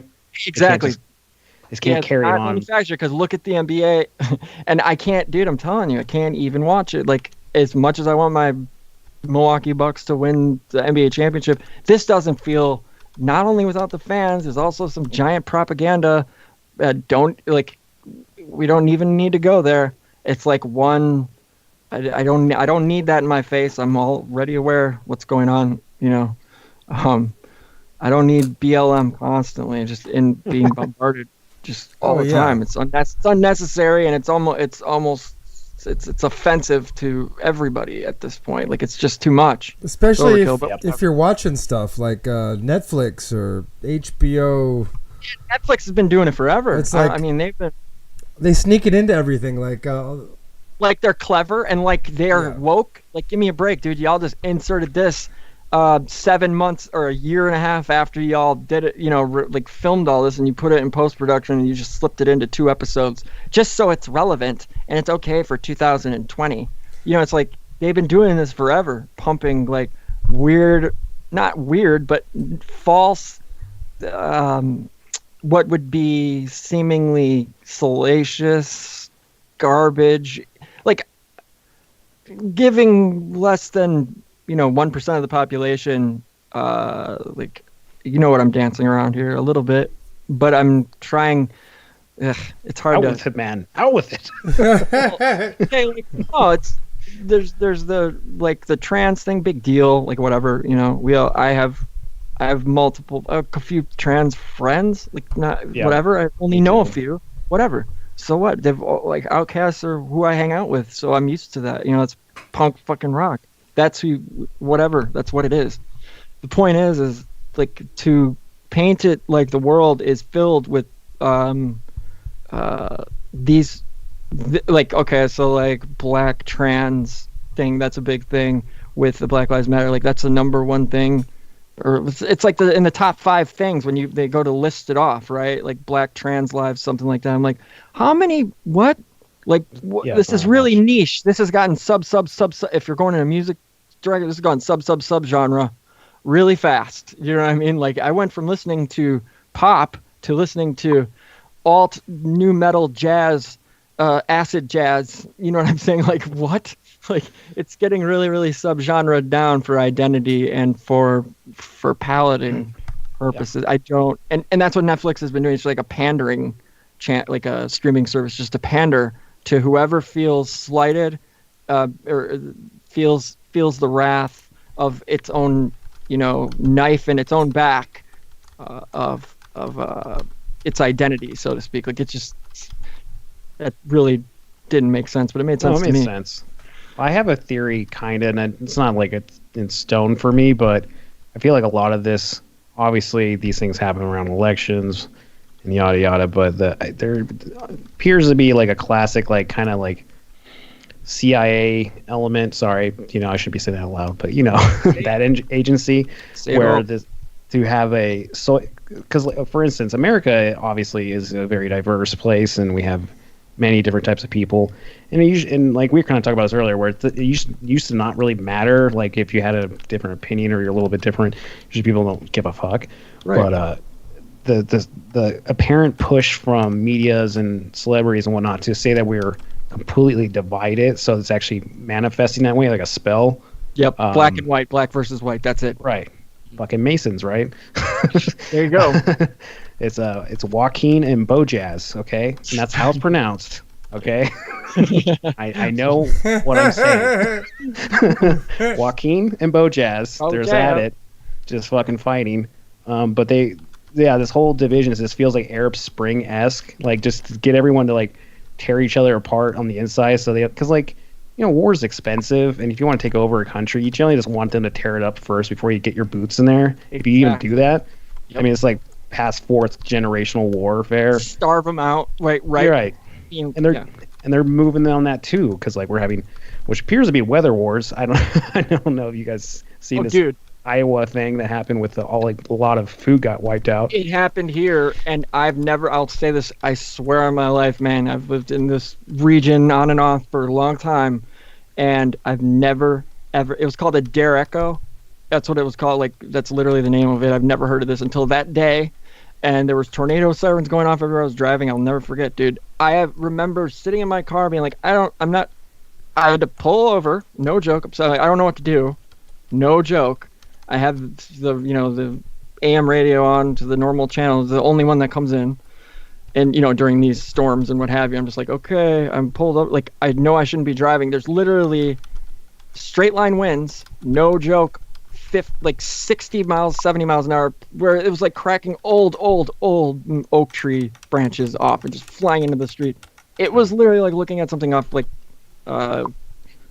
straight up hurricane. I've never seen anything like this. And that's what happened in Iowa. There was a land hurricane that's never happened. A derecho. That's what it's called. Right. Derecho. Yeah. So, and then we had two twin tornadoes, twins. And then China has their floods, and like they were burning their like corn silos. Yeah. Just like torching all the. Yeah, they're like. Because they didn't have enough, so they didn't want to show the government that they didn't have enough. Right. That they didn't meet the quota. Yeah. And then it seems like they're starting, and not to like, people should be thinking about this right now, because it takes a little while before those things hit. It's this move to, do classic things, cause a division, and then strife and, chaos, and then also starve everyone. So yes, because it's cheaper. Yeah, exactly. And then there's the memory wipe also, which goes into that. Like, I think I thought of this earlier, but it ties back in now. Like, I see it in movies all the time, and it started with Quentin Tarantino and like Inglourious Bastards, I think, where like it's like a creative reimagining of historical events, but they're doing it like so much that they're changing the narrative is getting, the storyline is getting twisted. It's gonna muddy the reality. Yeah, it's like it's a Mandela effect almost. The Civil War wasn't started because of slavery. We know that had nothing to do with it. But in TV shows now, they're like, they say stuff like, the Civil War was to protect us slaves, or to. They try to. They're bringing up all these racial issues in like all these modern shows, like a lot of historical dramas, and they're like, well, let's lynch the guy, where like in reality it wasn't as bad maybe as they're making it look, or like it was It's- different. Exactly. And it's the same thing when you tune in, like I can attest to it, when you tune in to watch the NBA playoffs here, you'll get commercials. I don't know if it's the same, but it was bad. I'll never forget tuning it in the first time, watching the Bucks in there, and it was on national television. It was literally, you'd think it was 1965 Jim Crow era. And you'd think, oh my God, what is wrong with this country? What is wrong with everything? Like, it's not, what? No, they're trying to make that narrative and spin that we're all this crazy racist when honestly that's got to be such a small fraction of the population. Seriously. Like very, very small. Most people. I don't know any race. I don't know any no. white racist. I don't personally know any. None. Yeah, no Zero. skinheads. I mean, I know I look like a skinhead. I remember but- Nazi skins. Yeah, we used to kick the shit out of them, dude. That was Yeah. literally what we did. Like, let's go find some Nazis and beat the shit out of them. That was a thing. Like, hammer skins. Yep. Anybody that has no idea, if you ever hear that, they're a freaking Nazi and punch them in the face. End of Yeah. story, right? I mean, like, hammer skins are pieces of shit. They sound like Nazis they song and dance too when they go hammerskins. are- yeah, right? hammerskins. David. Yeah, right? Oh, man. So bad. But, you know, Right. Chris Knowles can talk. Chris Knowles knows exactly what we're talking about here, though, because he knows. He was around in the Boston hardcore scene back in those days, too. I mean, that's like where I come from, where you come from. You know, it's that kind of thing. It's just like, oh, shit. But, yeah, punch Nazi in the face. That's fine with me. I love that. Yes, keep that going. That's one of the things that worries me a little bit about this. It's like, you know how things get where it's just like, when is that going to be like hip and edgy, being a Nazi? Because it's something to be, you know, is deplorable and is pathetic. I haven't actually met a real racist that was I mean, last racist I met was it's like my grandpa's age. So I mean, they're like bigots, right? Yeah. I mean, they're just like shit talking behind. They would never say it to their face. Yeah. Oh yeah, They are it was just- when I first moved to this town. I moved from Portland, and I lived like right off of MLK, so like I didn't see that many white people most of the time. So when I moved to where I'm at now, where there's like I didn't see any black people for like 2 weeks when I first moved here, and then I went to this bar, and I was talking to this old man who knew my grandpa, and then we were talking. He seemed nice, and then he's like, "Look at that!" He's like points to the back to the guy in the kitchen. He's like, "Look at that! Look at that guy!" And he started saying some stuff, and I was like, "Hey, you need to get away from me or get out of here if you're gonna talk like that." And he like Seriously. took off, and then He got his race mobile. yeah, he got his race mobile and took off. Like a racist Batman. And I was talking to the cook because he heard it, and I was like, you know what? I'm really happy to see a black face because I haven't seen any black people for weeks since I moved here. Right. And Right, some normalcy. you know, it's just And there's different. if that was filmed and it was a Netflix show, it would be canceled immediately because there was only one black person. It's like, or there weren't any gays. There were no gays around. So sorry, dude, it wasn't diverse enough. Can we gay this scene up a little bit, guys? Let's get it Make up. him very stereotypical Yeah. too. Yeah, right. You know, Yeah. real stereotypical. We need to, like it's their goal. It's our goal to offend. Let's keep it as diverse as possible, but let's offend. Let's keep it as stereotypical as possible too, guys. You know, Yeah, It's you don't want to offend, Yeah. just in a rage. right? That's all they want us to do: react, rage, be angry, be angry. What? yeah, that's all they got right now. Is just making Yeah. us confused and angry and scared. It's just Yep. and it's The so brooms. stupid. The brooms. It's like The brooms. That's what instead of NPCs and instead of the sheep, we're just like from Fantasia and Mickey. Yeah, they're Just call them the brooms. little brooms. Mindless. Brooms. No player character. No player. Yep. No character. non-player, Non-player. Yeah. nonsense player characters. Yeah, they're Put on those their mask. those guys in the corner, What? half into the What's wall, walking the wrong way. You know. Oh man. So, guys, I want to steer this a little bit. So I'm curious to know. I don't know. I keep my television and my media stuff to a minimum. I will like tune in for like to watch about NBA playoff game or what have you, if that's the case. But that's pretty much it's scheduled. You know what I mean? Tuning in. I don't just flip the TV on anymore. Just to flip it on. But that said, I'm curious to know, Booseephus, where you're located. Are you on the East Coast? Right? I'm located in the hearts of every American. I love that. I'm in northern Nevada, Reno. Oh, that's Reno. That's right. I'm Reno trash. Shit. I love Reno. You know, Reno's legit. I mean, it's kind of like milk toast lately. We have a lot of no offense against Californians, but there's been a lot of them moving here in the last few years, just trying to go. Oh, it's like with California. So they started making things more California here, and it's more gentrified because it used to be a little rough and tumble place. I mean, lots of meth heads and stabby, shooty. There's still some of that, but it's definitely getting pushed in the further peripheral of the town. But Sure. yeah, no, but I lived in Vegas, and that was a shithole. And offense to everyone that's from Vegas, 'cause fuck that place. Right. I really hate Vegas. It's it is the butthole of America. How can people stay there for 3 days, like in that weird, you know what I mean, like in the vacation Vegas, like any more than actually probably 48 hours. I don't know how that doesn't induce absolute like will kill you.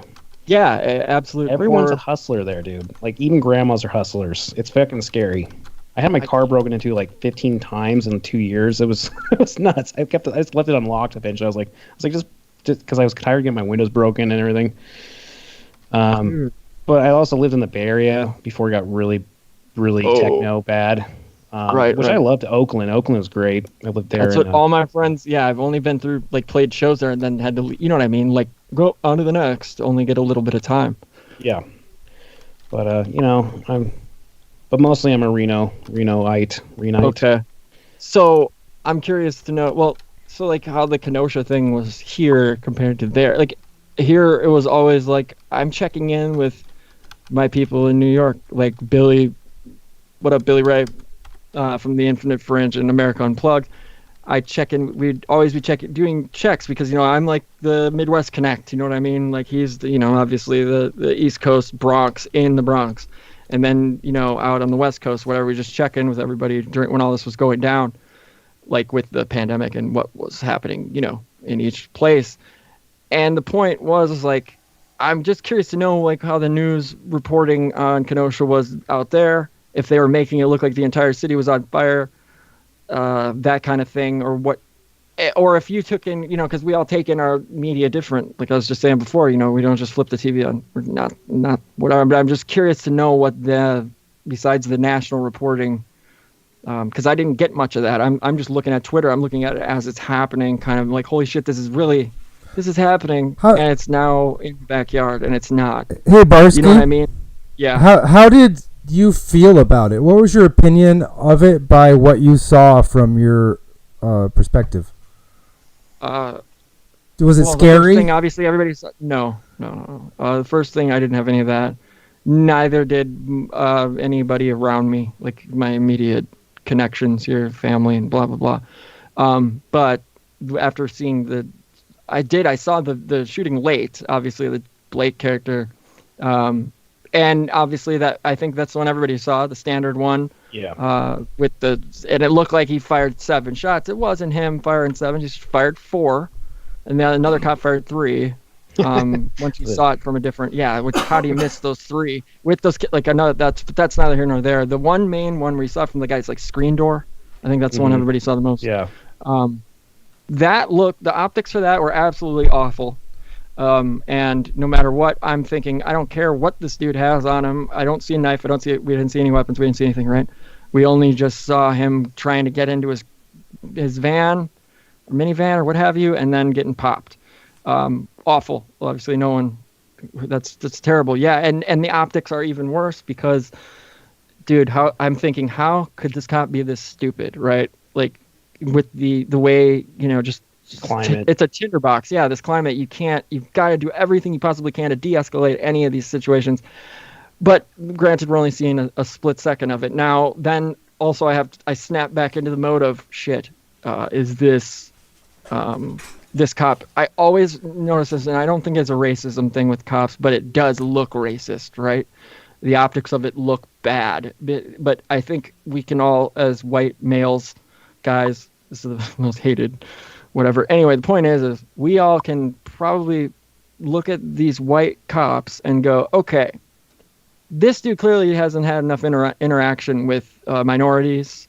You know what I mean? And he's panicking. Like, we've all seen these before where cops are like freaking out, with a normal, they pull over, they profile a black person, pull them over, black male, and they'll be like all talking normal, and you'll see the body cam footage and what have you, replaying, like, and the black guy will have his hands out, like wants to see his hands all the time, make sure he doesn't get shot, because that's a thing, which is insane that people deny that that's actually not, they say that's not a thing, which is bullshit. It is a thing, because cops freak out and they don't know what they're dealing with, and they haven't had, sensitivity training. Yeah, if it's that silly and sensitivity training, give it to all of them all the time, because clearly the ones that didn't grow up around blacks or in, marginalized areas or integrated enough, they don't know what they're dealing with. And I've seen them just like the fear causes them to snap into this mode where they're, in a, like a, not a 3-point stance, but like a, like a crouch stance, the pistol, aimed back, knees bent properly. You know what I'm saying? Like, just ready to fire, ready to unload a clip into them for a traffic citation. It's absurd. And we've seen these cops panic. I know I'm all over the place, but the thing is I think these cops just panic and they don't know how to do anything. And they panic, especially when dealing with, someone that skin color is different from theirs or have a little bit more melanin. It's super weird, but I can see this cop. I don't think it's a racial thing. Like, I don't think, oh, this guy's black, I don't like him, shoot him. Or they have any of that. I just think it's some weird fear kicks in and a panic mode comes over them, and that's the only way that they know how to deal with is to either aim the gun at them super hard and not hear anything. Anybody's trying to talk sense into them. There's nope. It's like they see red. You know what I mean? They don't know what to do. They're in danger, so they're like, I must kill, threat, that kind of thing. Like, just takes over. Does that make sense? It's like it's a panic. It feels like they're panicking because they don't know what decision to make, and they don't know if they're in danger, but just to make sure they're not in danger or anybody else in their surroundings is in danger, they're going to eliminate the threat completely and ask questions later, which is totally bass backwards and stupid. And there's those cases, and that's what I felt like taking a few steps back, viewing this. That's what I felt like I saw. Whereas with the George Floyd, him staring at, that was like an assassination, straight up, the way he looked into the camera.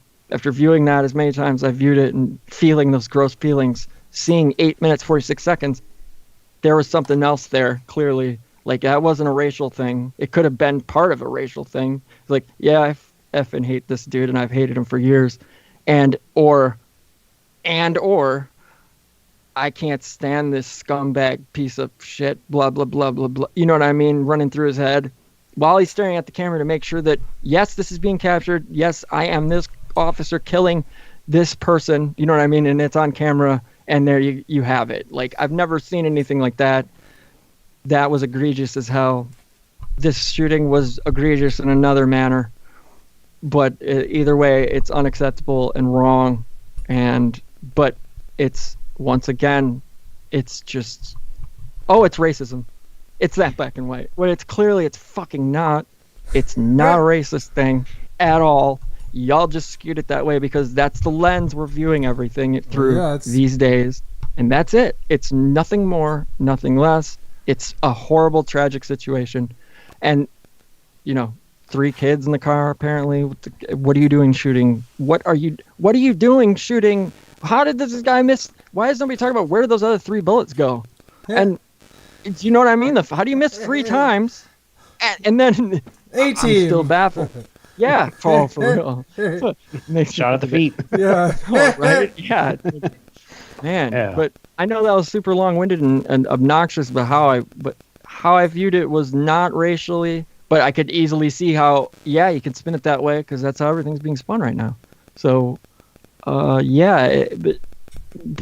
it really concerned me though once like those, a line of 50 cars is coming down the street and everything's been co-opted. Like these people are not, it ain't the grassroots BLM people that don't know any better that movement has been completely hijacked and co-opted. And yeah, it's not, and I'm serious here, man. Like we're integrated as hell. Like this city is super integrated. So it's all the way up, from Lake Michigan to the 5 miles to the interstate. I'm talking about 7 miles, all the way from Chicago, all the way up to like almost Green Bay. It stops after like the north side of Milwaukee because that's like super rich white folk area. But other than that, it's like all just imagine the spillover, from Chicago and Milwaukee mixed in. That's what you have right here. So it's like I didn't know, if for a spot of unrest, I'm in a terrible, terrible place. If everything, you know what I mean? Like if it were to pop off, like if they were to make this ground zero, it would just be one giant geographic area. It's hard to. David, are you armed? Might start thinking about that. He's got a microphone. Let's just say ammo is hard to get by, so just I know $1 around at least if you're gonna find it. No, I do not own a firearm. I'm stupid for not. No, I don't think it's gonna get to that point. I don't either. But first of all, how dare you assume I'm just white? I'm actually 25% Native American. No, you got 25? You got the 25, bro? Yeah, I got the 25, yo. Nice. Oh, yeah. I didn't even got the 25. You beat me, guys. I got the 16th. I'm 64th.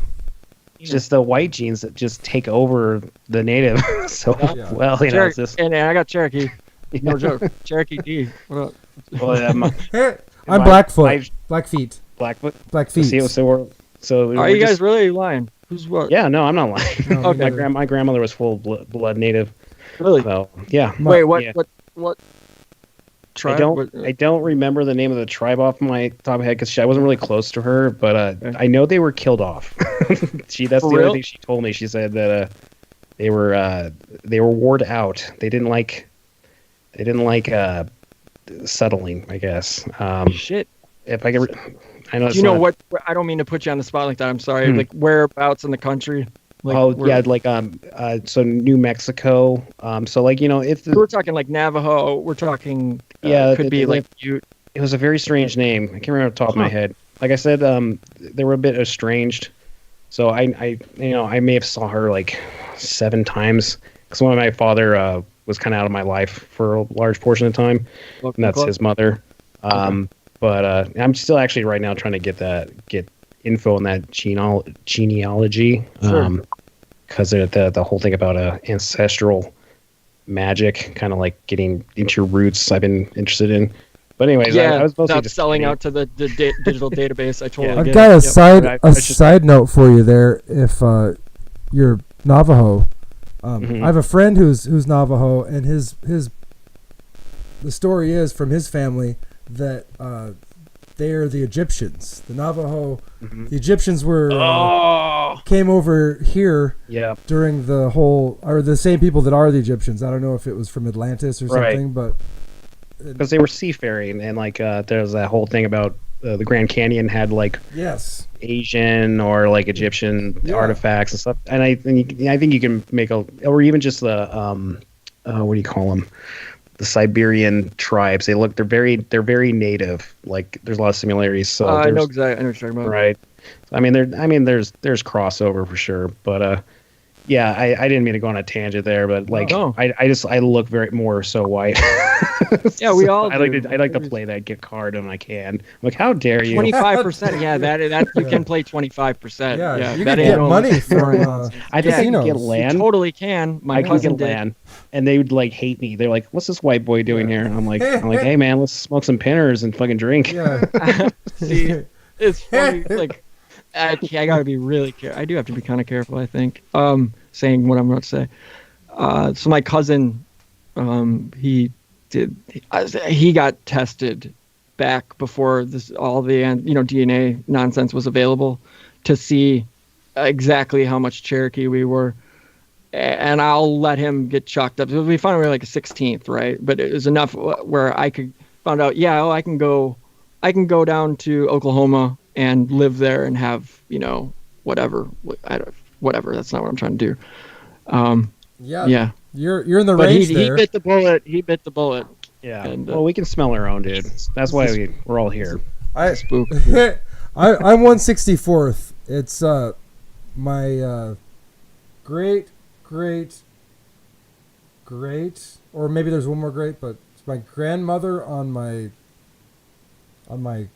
mom's side, and apparently there's this old author called Louis L'Amour who wrote all these Western novels or books or whatever. I've never read any of them, but one of them is based on this like trapper who married an Indian princess, and the Indian princess was like my great grandmother in this book. Really? So like I don't know if it's like an actual, like he kind of took some liberties about like the romance and all that stuff. I would assume, but right, it's based on real people. So that's awesome. It's, I'm not like enough to. You might be related to the actual Pocahontas. That's what you're saying. Well, I don't know if she was a black. There's Blackfoot and Blackfeet, and Blackfeet is what she was a princess of. And I think they were like Montana area or something like that. Yeah, that sounds about right. Because that's why their feet were black, because they're because like walking. Southern Indians were like Mesoamerican, which I'm more so, and like the Northern would be, Northern folk. There's like Menominee, like around here. There's so many. Like it's insane here. Like Menominee. We have Potawatomi. There's so many. It's the name? That's Indian, right? Milwaukee. Of the town. The name. Milwaukee. Oh, Racine. Kenosha. Kenosha. I don't know the root of Kenosha. I know the roots of Racine is literally root native scene. Okay. And interesting. That's the Root River that runs through. They used to run through the backyard I grew up in. But then Milwaukee, obviously everybody knows from Wayne's World. Super Native American. Well, it's just whatever. A lot of indigenous history around here, but that's all been. We all know that's been whitewashed to hell and back. Yeah. But guys, I wanted there is one theory that I want to bring to this table right now for fun, and it explains a lot, and we can touch on this later on and keep this running as long as possible, because I think it's definitely a running quote unquote conspiracy. But having a conversation with a friend of mine a couple of weeks ago, trying to pinpoint a few not discrepancies, but weird things in the timeline, so to speak, of how could they have gotten away with all this. And let's just take it from the Cold War. Let's just take it from like right around Cold War, right? So we're post Roswell, let's say like 1950, right around Cold War, Korea, what have you, where secrecy became paramount. We started hating communists and outwardly hating communism and Stalin, just post that world, right? And how all these people out here, like there's no way this could, all those people at NASA could have done this, and this, right? And kept their mouths shut. And there's no way that, all these people knew about this and were complicit in this, right? This being space is what we understand space to be as a whole. What we understand, basically our entire narrative, right? Like all the history that we're taught from the 50s onward about what's transpired and what, all this stuff. Basically my point is I think all of it is like a lie, like a pro-American lie kind of thing. Like we can boil it down to just one thing, and it just became like everybody within, like only a few people really knew the truth, that this was all BS, but it was all put on display like it was all true. Like, for example, Sputnik, us landing on the moon, all that stuff. Oh, yeah, it's all for show, right? And so only a few people really know the actual truth, but everybody else is just picking up a torch or picking up a baton wherever they will in their life that's working for the government and the bureaucratic, whatever, establishment, military-industrial complex, whatever you want to call it. I think that the odds are there that it could be. It could be somebody got a charter from the Queen to make this country for like a quarter of a millennia, 250 years. Like here's your control. Yeah, like Hong Kong, it went back to Hong Kong after China's control. Yeah, correct. I think the United States is an experiment. I do too, but here's the thing. Here's where it goes weird, because I think it was like post World War II, right? So we had to split up because that's when everything takes a really unique twist as to how countries became nation states, countries. From a geopolitical standpoint, right? That's when the whole board has been shook up to a certain amount. We get Israel, we get all this stuff, we get all this nonsense. Okay, my point is I believe that. How people will argue and say that this isn't true, but how could this be true with it from a conspiracy standpoint, correct? Like if you look at it, I don't know if you're following Booseephus, but it's almost literally like it's these random like NPCs picked up batons, like I'm saying, and just keep the narrative going. The brooms picked up buckets.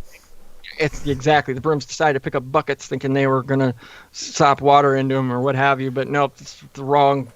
But what doesn't matter, the point is it's the narrative has been carried. It carries itself, right? The narrative just carries itself. It stands on its own almost as being just one giant egregious lie that it was bought into by so many people at such a young age that it became its own egregore and its own monster, living, breathing thing. And that is essentially what we're dealing with today, where there is no real they anymore to really point fingers at. There is no real this is what Q has kind of brought to all this shit. It's like, yeah, that's a living, breathing embodiment of exactly what I'm speaking of right here, right now. That has grown to it's a mammoth. It's just gigantic. Q can be stopped, thank God, and hopefully will. But that's like a microcosm of what I speak of here. If that makes sense. Does that make sense? It makes sense, and I think it's because when people are talking about Q, when people are talking about racism, when people are talking about shootings, they're not talking about whether or not it makes sense that we have to wear face masks until November, or whether or not it makes sense that right proactively you're setting I'm going to set a 3-month mandate for wearing what are you how do you know what the virus is going to feel like in fucking 8 months? They don't want to shut it. They don't want to stop the shutdowns. Exactly. It's going to keep on moving that bar. It's sadomasochism. It's public BDSM, and it's insane, and we're getting off on it. It doesn't even. Oh yeah, it's sadomasochism. Yeah, exactly. Yeah. They're all coming. Where's your board, dude? Press your. Is there a mute button? It's a jerk off fest, man. This whole world. Yeah. Yeah. Yep. Not even. Go ahead. Sorry, no, you can go ahead. Well, as we don't use the word squirt around here. Oh. It's a fucking squirt fest. Yeah, nope. I'm 86 and all bear talk. I'm not in that. No, I'm just kidding. But go ahead. I'm not, but I am. Squirt's a universal. Yeah. But no, it just seems like it's been picked up, and it's an egregore that's and it's out of control. Headless blunder. Exactly.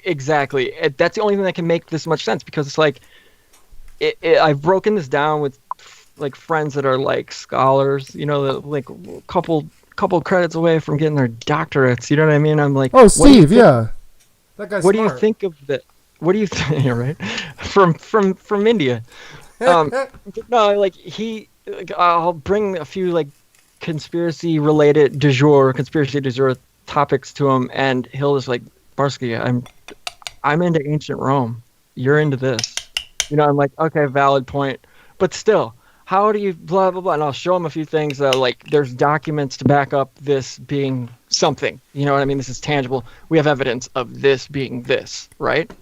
Fill in the blank with your favorite conspiracy. And then he's like, well, have you ever thought? And we both together walked each other through it a little bit and came to that conclusion that I just brought to you guys a second ago, where it's literally like, yeah, this is just one big agreed upon lie that it just, like an egregore just been fed. It's just a bumbling monster at this juncture, and it's nearly impossible to take it down, because you're going to always have these people going, nope, this part is legit, like part of NASA or part of whatever. Do you know what I mean? So we'll never get a straight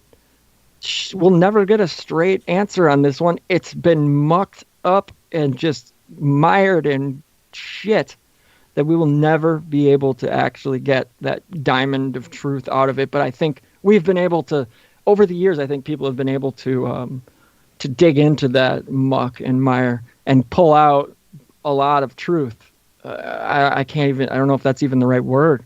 You guys know what I'm saying? Like, that's just, it seems like a lot of these conspiracies just are NPC run, NPC fueled, and nobody's out here like, well, it's not like we can't take it down. It's impossible. Basically, I'm not saying it's impossible, but it's like us taking a religion down because we're going to call it out for what it really is, sort of thing. Right. It's this as far as like the conspiracy culture now, and I'm sure like you fellows, I when I first got into conspiracies was probably about almost 20 years ago, and so like Robert Anton Wilson was like my primer. Sure. A lot of that stuff, which it's a great primer. Oh, it was yeah. like a little bit more fun. I'm not saying that it's like it was all like funny and great and grand, but it's it's more weaponized now, obviously, and there appears to be agendas though to have things run amok or just muddy the waters. And I think too that has something to do with if there is families and cults and all these things that have been kind of like laying these groundworks for whatever they're trying to do, their agendas, is that over time they denigrate, just like how like say like Rockefellers, like the great Rockefeller or Rothschilds were like, they were real cutthroat and just like we're like, yes, this is part of my plan and it'll go swimmingly. And when they have kids and their kids have kids, they just get a little shittier and just like bad at their job of being evil. Right. So, like, I think there's some aspect of that, too, where we're just seeing, like, they're dropping the ball. And, like, when David Rockefeller died, I don't think anyone really, like, in his family was like, I can do this. Because he was kind of like, pick up the ball. I got this one, guys. Yeah. So I think that's when we started seeing, because that was around 2016, we started seeing all the mobs start kind of going for the power grab.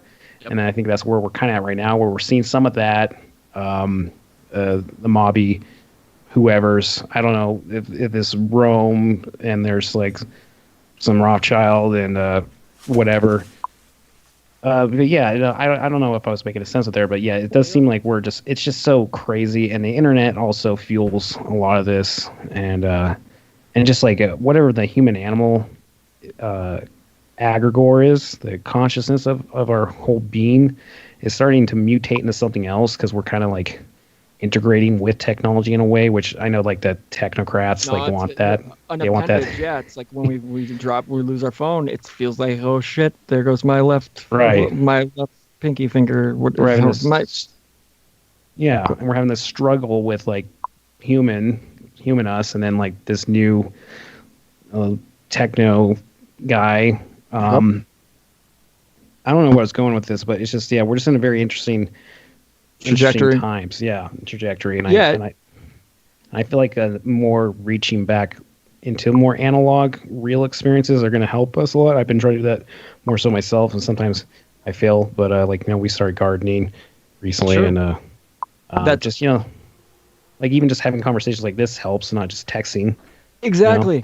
Thank you. I mean, because it brings context into it, and that's the other thing. It's like all the shit that's online. It's like, okay, We can hang out in this, watch this person stream, hang out in that chat, and that's always fun. But I mean, context is always, there's always a lot of context lacking, and that's one of the things. Like, and like you were just saying, you've reverted back to making it a point to try to disconnect and to not necessarily.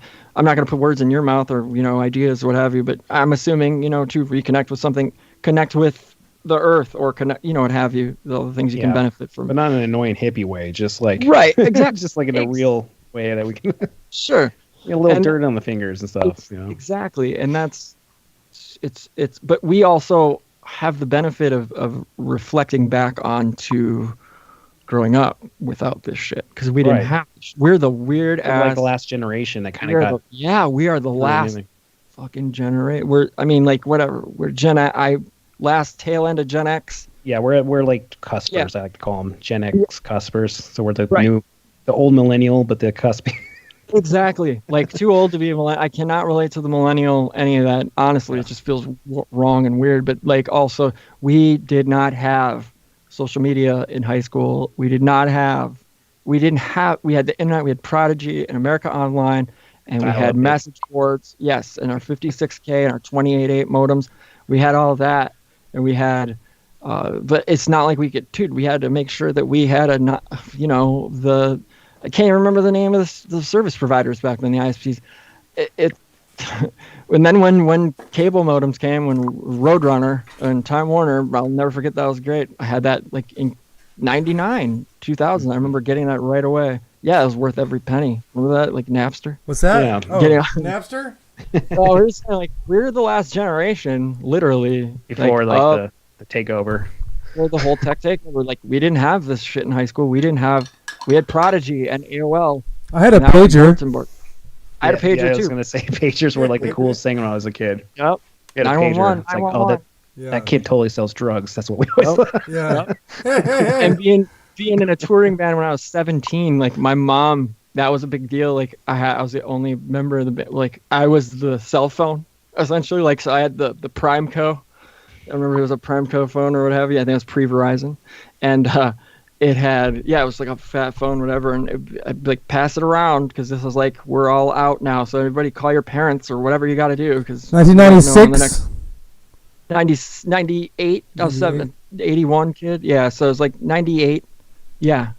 You remember Columbia House? Columbia and BMG. How many times I robbed them blind? First trap, our first swindle. Yeah. That's the crazy. How many times we could swindle them into how many times we could get them to send us the duplicate copies and then take them to CD Disco Round or whatever your local CD. They're like, no, these are the Columbia House ones. Yeah, right. And they have like the mark shaved into them. You know what I mean? Into the plastic and the. Yeah, like nope. We don't want these. Let me have my Toadies record. Let me have my 311. Faith No More. Yeah. Free Soundgarden. Faith No More. Yeah. Jar of Faith Flies. No More. Yep. Dude. Yeah. And thinking of how good. Remember the album of the year, Faith No More, that record with the dog barking. That was pushed in our faces so hard that I didn't want to listen to it. And now listening back, I'm like, God, that record's brilliant. Yeah. How stupid was I? Like that's so much better than the. Like I love Angel Dust. That one's Angel Dust is great, but that's like that's when it really. We don't need to go in there, but that was a game changer for me. I don't know about you, Jen. What's your Faith No More game changer? What record? Never been a big Faith No More fan. Really? How dare you? I'm fucking leaving. This interview's over. I had some faith, but I don't anymore. It is. Did you know that Cliff Burton and Jim Martin were best friends? They're acquired tastes. I mean, no, they are. Not everything they do. I like more some other more like Phantomus. I would say is better than Faith No More. I'd say Tomahawk is my favorite out of all. Tomahawk's good too. Yeah. Yeah. I mean, he has like 45,000 bands, so we can. California is still my favorite Mr. Bungle record, so it always will. Yeah. But Jim's quiet now, so we won't talk about it. I'm just listening. It's cool. We need California. You need California. What's the name? It's the third song. What's that song? I know you know the name of it. What's the third track? Second or third track off of California? It's the most famous Mr. Bungle track. Oh, I know you know it. shit. I bet I can pull it up on my iTunes. Well, say, why don't you? What's the limit here for the amount of time we can play a song? Is there a limit? I think You it's got like 4 seconds. 30 seconds or... Even if we I think give credit to them in No, I don't think that's going to help you. Let's do like a radio show. Like, hey, now we have a little track from Mr. Yeah. Bungle. Yeah, right. It's Like luckily, it's ding you first, you can complain later, and so essentially, what did you hear? It was Booseephus? Was it 4 seconds? Yeah, I just imagine it's like it has to be. I thought Like, it'd be 8. I four, think 4 to 8. I think 4 it's to like 8. less than 30. now if you It's like, gotta be, yeah. yeah, but if you like change the tone of it, like speed it up or something, it's probably you can get a little bit further into it. Maybe I'll set up a new YouTube account and then upload some stuff and just see how many seconds it takes to get dinged. There you go.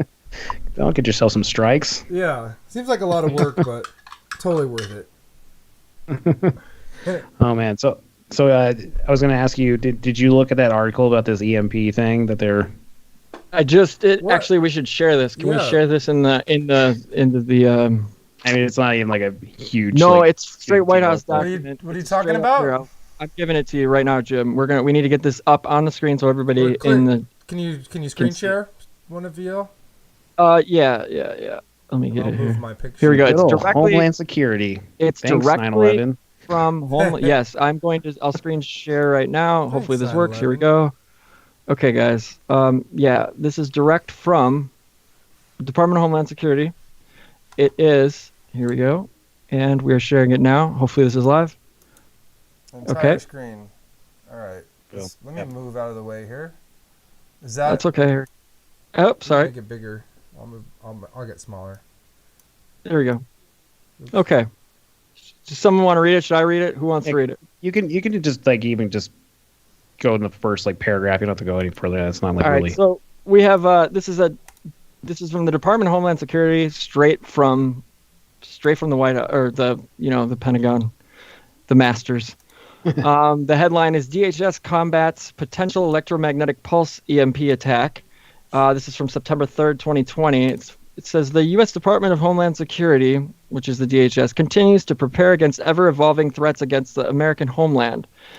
Most recently highlighting efforts to combat an electromagnetic pulse attack which could disrupt the electrical grid and potentially damage electronics, which we've been talking about for how freaking long now.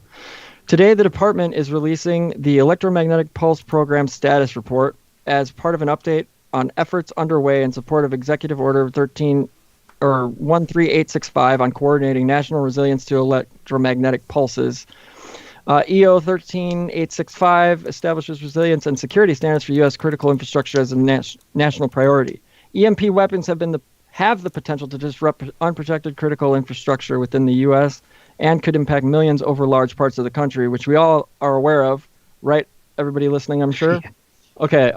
It says since the president's signing of the executive order in March of 2019, Department of Homeland Security, through the Cybersecurity and Infrastructure Agency, which is CISA, in coordination with the Science and Technology Directorate and the Federal Emergency Management Agency, which is FEMA, has taken key actions to address known EMP-related vulnerabilities to critical infrastructure.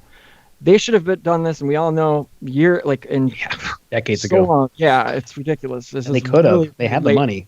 Yeah, for some retrofitting, figuring this out. What retrofitting? That's not even right. Well, it might be. Who knows? Yeah, Okay, you're but right. continuing on, the EMP program status report highlights efforts taken across the public and private sector to foster increased resilience to EMP events through data analysis, vulnerability and risk assessments, testing and pilot programs, and government and government and industry engagement.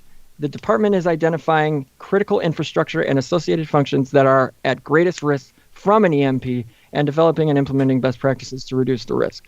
So essentially what this is an official report for the first time, right? Yep. That they're taking measures to combat an actual EMP. Right. Now, Huh. This is like. All right, that's on the screen for anybody to view. I'm gonna take it off now. If that's cool. I feel like this is fair warning. Yeah, it almost does. I was just about to say. It feels like, okay, guys, here's this. It's official. It's been stamped with the seal, right? Yep. You're all set. So now, yeah, it's essentially the not the consent. Like, here, we need your consent first. Well, technically, kind of is.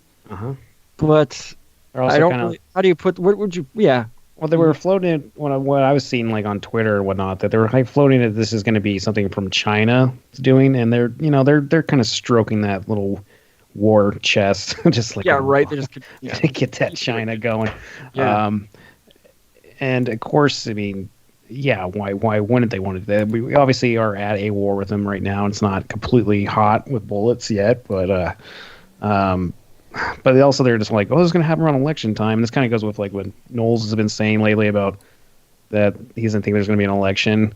And this would be kind of just like a perfect, like, oh yeah, you just kill all the electricity right before election. Now it's just chaos and everyone's already like on edge. And people aren't really good about changes so quickly, but this whole thing, this whole pandemic, I don't want to get you. No, dude, we're fine.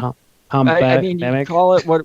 Yeah, dude. We all know what it is, and we know what it isn't. I should say. I'm sorry. What it isn't. Okay. But it's obvious that, to me, and this is just my opinion, not anyone else's, that they were Hail-Marying and trying to change completely everything of our systems and currency, and a lot of it appears to be somewhat Chinese related. Yeah. So I think there's just like a fractional Chinese element, and that I'm not trying to be like a boomer, like going to Chi-Coms. No, dude, there's something. There's a lot there straight up. And there could be other elements too, of course, but there's just like, just add this to this year. It's like, of course, and I really hope they don't do that. But you're right; they should have been taking care of our electricity or our grid a long time ago, and they could have, and they just didn't. And that's probably on purpose. And a lot of it's probably neglect too, because bureaucrats and everything, they don't do anything. They don't actually fix anything. With Flint and it's every city. Anywhere, every metropolis. Yep. Yeah, they always get money too. They're like, oh, they're going to fix their infrastructure, and they never do. Nope. It's just, it's like we're in a boomer hellscape. So it's like, it's true. It's true. It's like they're passing the buck to us. 100%. Yeah, it's been totally passed, and I can think back. I can't remember the gentleman's name. It figures, but he's running this. I want to say it was just before Trump got elected, so it must have been 2016.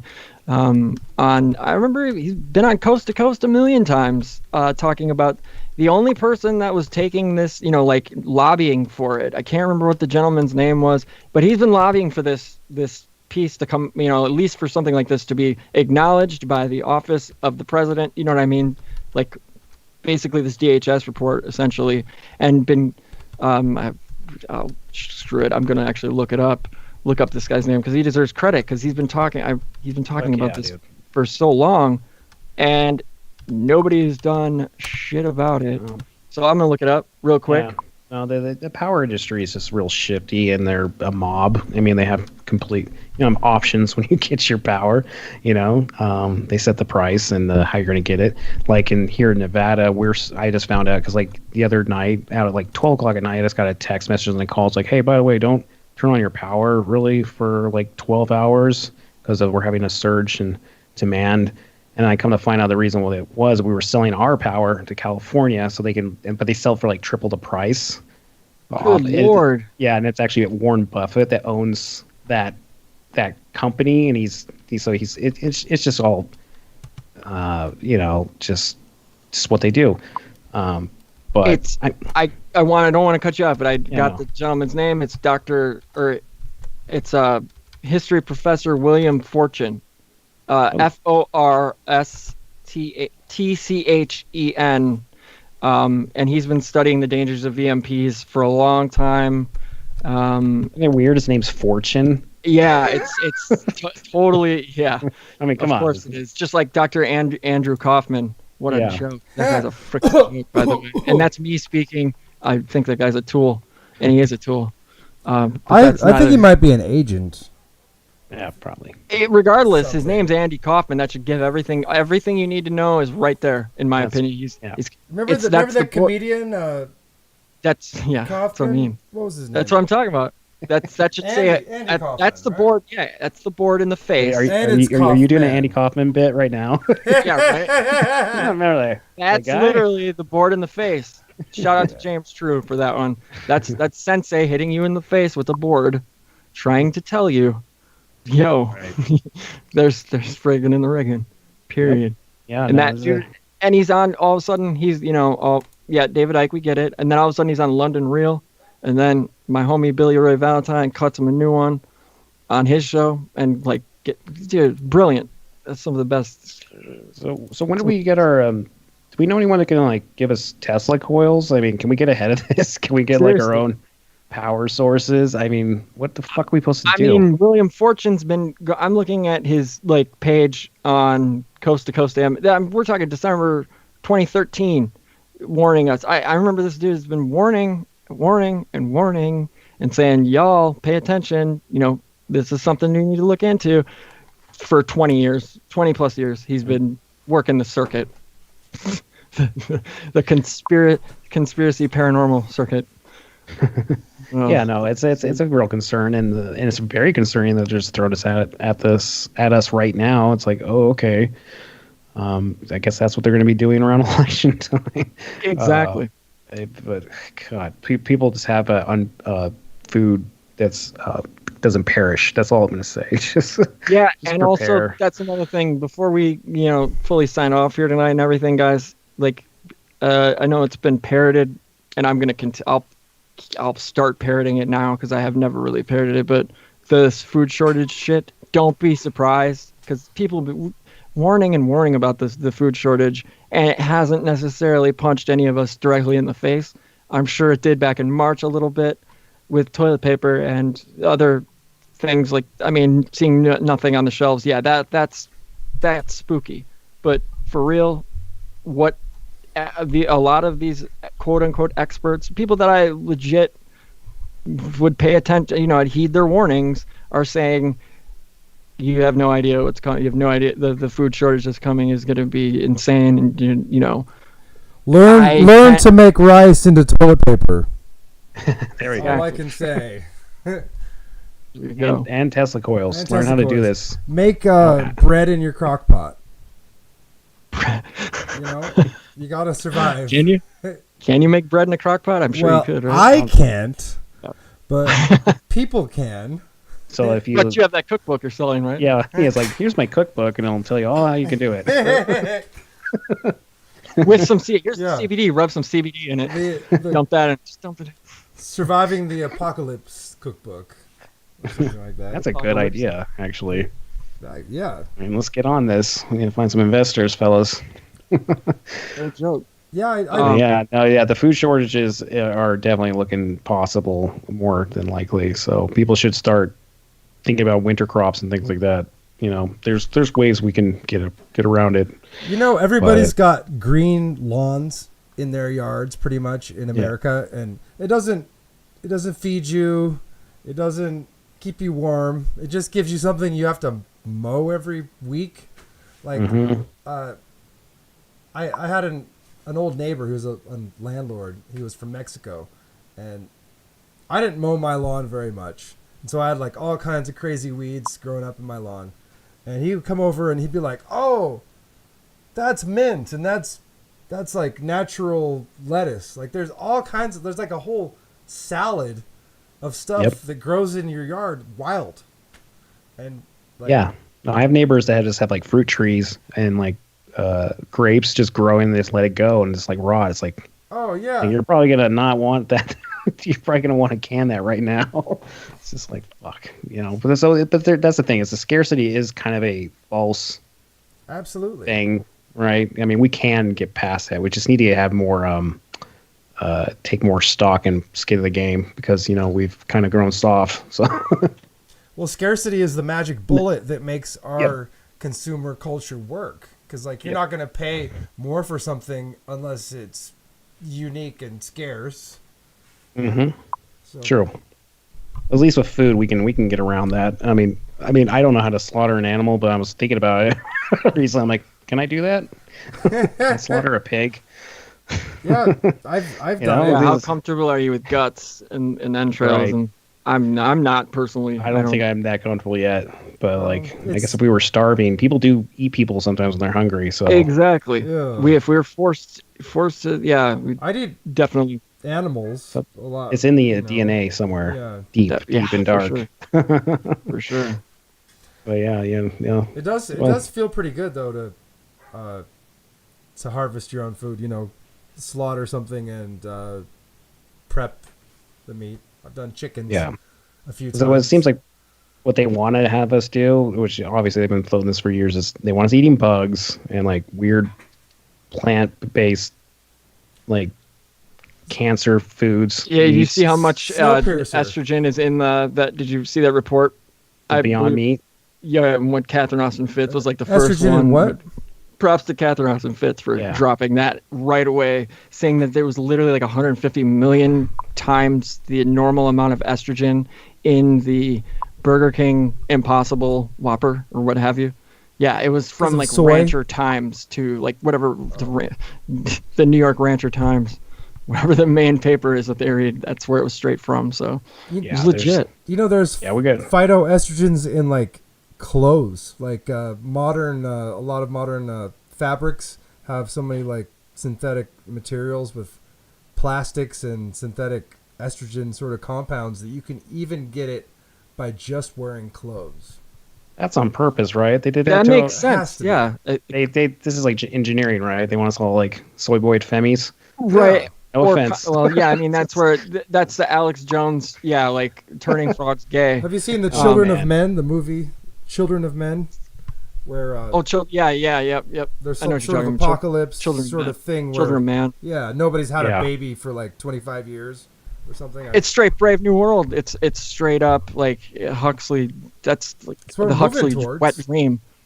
It's like a Huxley wet nightmare. It's It's horrible. It's awful. Like yeah, well, we just shocked. They flip the switch and all these little babies when they touch the roses, they just get shocked to death. It's like what? Dude, that book, I don't know about you guys, man, but I tried reading it again, like literally last year. which book? I want to say Brave New World Oh. in like March of 2019. I had to stop and I could not, like, it was so gross feeling.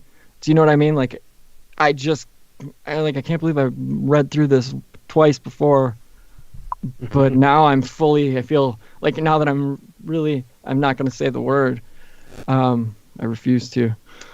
Now that I'm fully conscious and here, I can kind of take. I mean, it was so disturbing and just I needed a shower after every 3 pages or so. It's just so disgusting. Yeah. It's Need more positivity. seriously. These things And- are like, yeah. And but also like hey lords, like how people lump they lump Huxley in with Orwell and they give Huxley praise just because of the stupid Doors of Perception nonsense. What just because Jim Morrison said I'm in any way ban that, he gets like positive reinforcement. Which Aldous is Huxley. Rush Limbaugh. We know this. Right. Okay. Oh yeah, It's all boomer conspiracy, man. straight up, dude. They took over all IQ, and that's Bannon.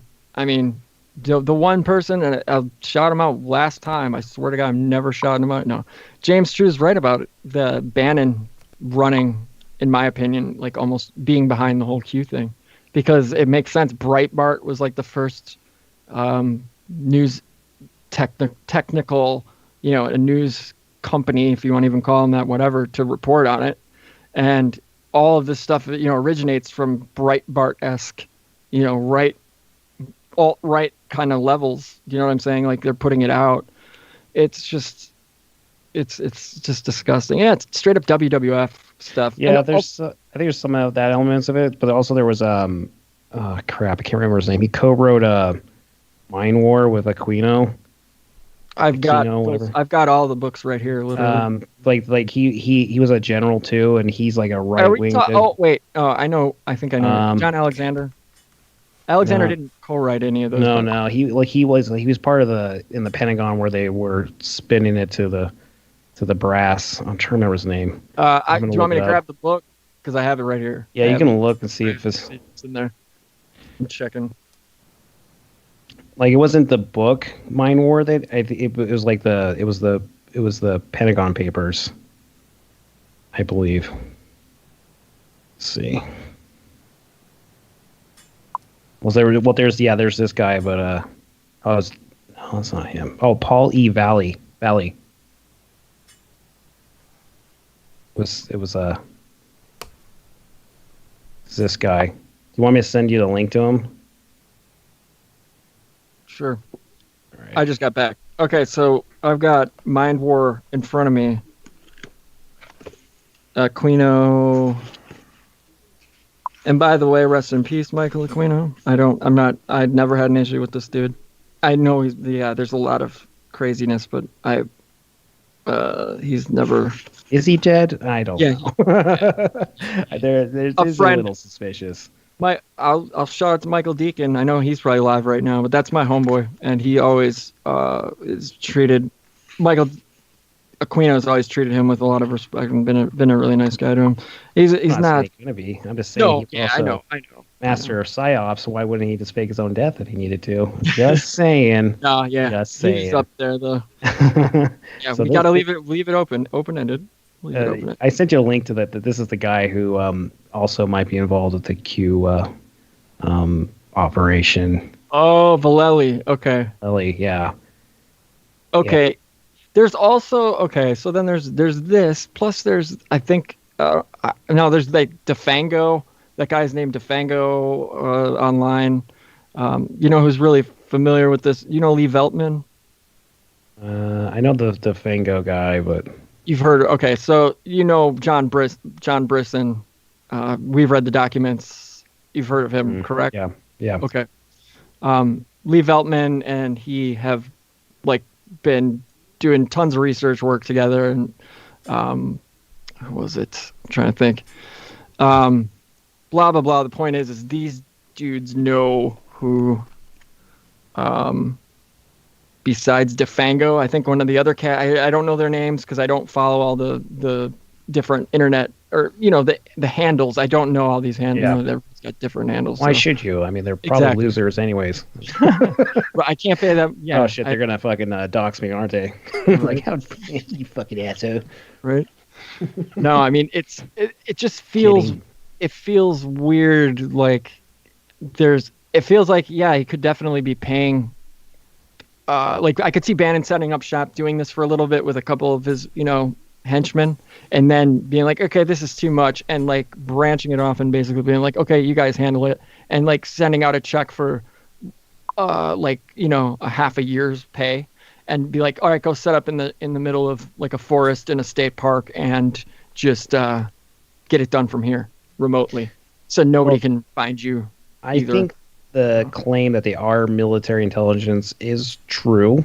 Yeah. I don't see why they wouldn't be, and they would have the means.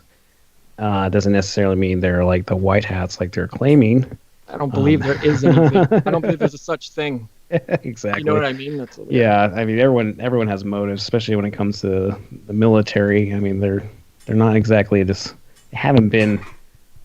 I mean, they can't be. They can't be straight up. They can't. It's impossible. Well, the element with it is very much because this is the thing, and this goes back to kind of like we were talking before about celebrities and how well and they've conditioned us to believe certain narratives, or just even how, for instance, and this is no slight against the guy who just died from cancer, who was the Black Panther, but everyone confused this actor who's been in 3 movies that he actually was Black Panther. It's that's an actor. So Chadwick Boseman. He's a great actor. He's a really good actor. I'm sure he is, but I'm just saying people do this with actors where they confuse the person with they're a demigod. They're they're actually that person. They're that nice, and they're heroes. It's like, no, they just pretend. It's like, you don't know who that guy is. This is no slight against that one. I'm just saying anyone in particular, exception of John Wick, Keanu Reeves. Obviously, he's the real deal. So he's an anomaly. Right. He is the one. Yeah, there's something that, yeah, but it's just this thing where people have been so programmed well, and this includes myself. I mean, I've been there. I mean, you just grow up with this stuff and you assume all these things are real, and they can build these narratives in your head, and then like you just kind of go, because you've seen these movies and these stories play out in your brain, and they've been set up to you, so you're like, oh yeah, so they're gonna get the cabal and deep state, and it's going to be like some like shootouts and some hacking where like the things go across the screen. And it's like, like all these cool things. And that's playing out in people's heads. And that's not really like how it goes, like at all. Right. They'll expect some movie. Yeah. Like some Hollywood ending, Hollywood, action. This is how things go down. Exactly. And, yeah. No, people it's not like, dry. Yeah. People consciously are like, no, of course I don't think that, but they do. Like, it's like an unconscious level because they've been conditioned and programmed over and over and over again. It doesn't even, they don't even register it. This includes myself. We're all subject to it completely. And that's a really, really, that's a good way to put it. I don't know what my point was. It's just that, like, we gotta be more careful and have discernment. And sometimes it's hard. I fail a lot. I'm actually like right now, like thinking that possibly we're in a crater on the moon. And that's I was like, dude, that's what I've been on lately. I'm like, that's probably correct, but who knows, man? Man? For real. I've been going into the Ingo Swann stuff, like from last week that we talked about, like all that. There's so much weird. There's so many different angles you can take and different turns. It's fluid, and right, exactly, yeah, and maintain. I don't know. It's fascinating. It's crazy.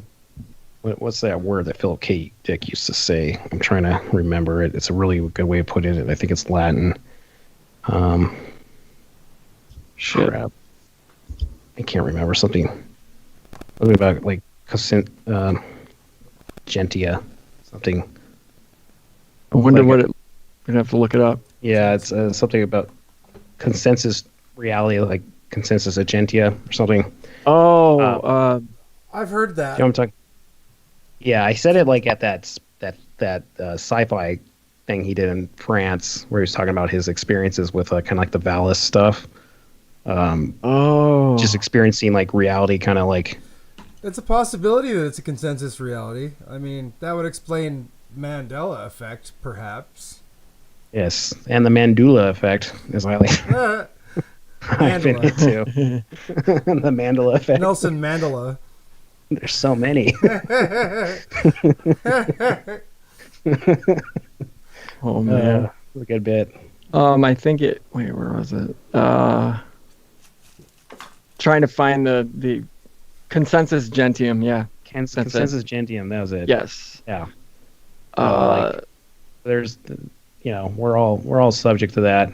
Obviously, with the mask thing right now, it's like, Jesus, you can give people like raw data. Like, I don't care. I'm going to put on the mask. I know it has, and I get it. I understand that. It's like a matter of like we were talking about before. I'm not dying on that hill. Do you know what I mean? Like, this is not like why I'm out here is not, oh, don't wear the mask. Don't wear the mask. No. It's perfectly crafted in a Aquino way. Yeah, exactly. To like make it this another divisive thing. To weaponize everything you possibly can. Yes, it's yeah. But I mean, at the same time, it's like, okay, yeah. If you know anything, if you know your chakras, and if you've done your, your energy, if you have any background in energy work and understand how that, if you have any background in any of that stuff, what this stuff. Like wearing a mask implies, as well as there's the occult symbolism. There's too many things. It symbolizes and it encompasses so many different.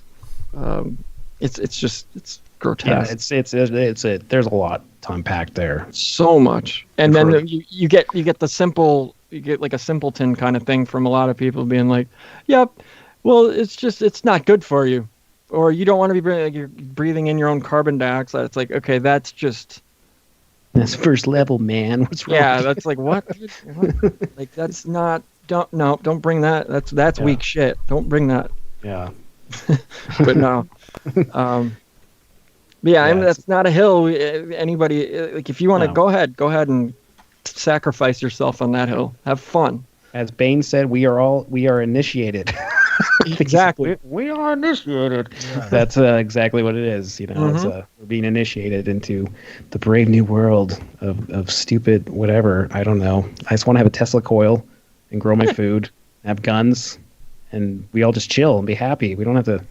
It's simple, man. Yeah, we could have it like some cool whatever communitarianism kind of thing. It doesn't have to be the definition of, you know, like with some famous communist attached to it. No, you just keep these things like decentralized and small. And that's what I mean. It's not an issue then. You know, like it could be a cult. Fine. Yeah, don't put somebody's name on a movement. Right. It's like Marxism, like, okay, right. Leninist. No. And no one fucks everyone's wife. That should be like the ground rule. Yeah, exactly. Like, if they're like fucking a couple people's wives and that's like okay with them, fine. But if they're fucking everyone's wife, they're out. just saying. Exactly. Freaking pigs. Yeah. And no eating poop. Poop is not food. That's right where we're leaving this one.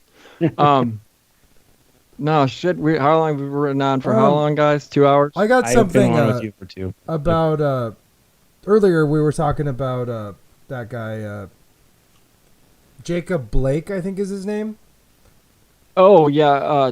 Is that his name, guys?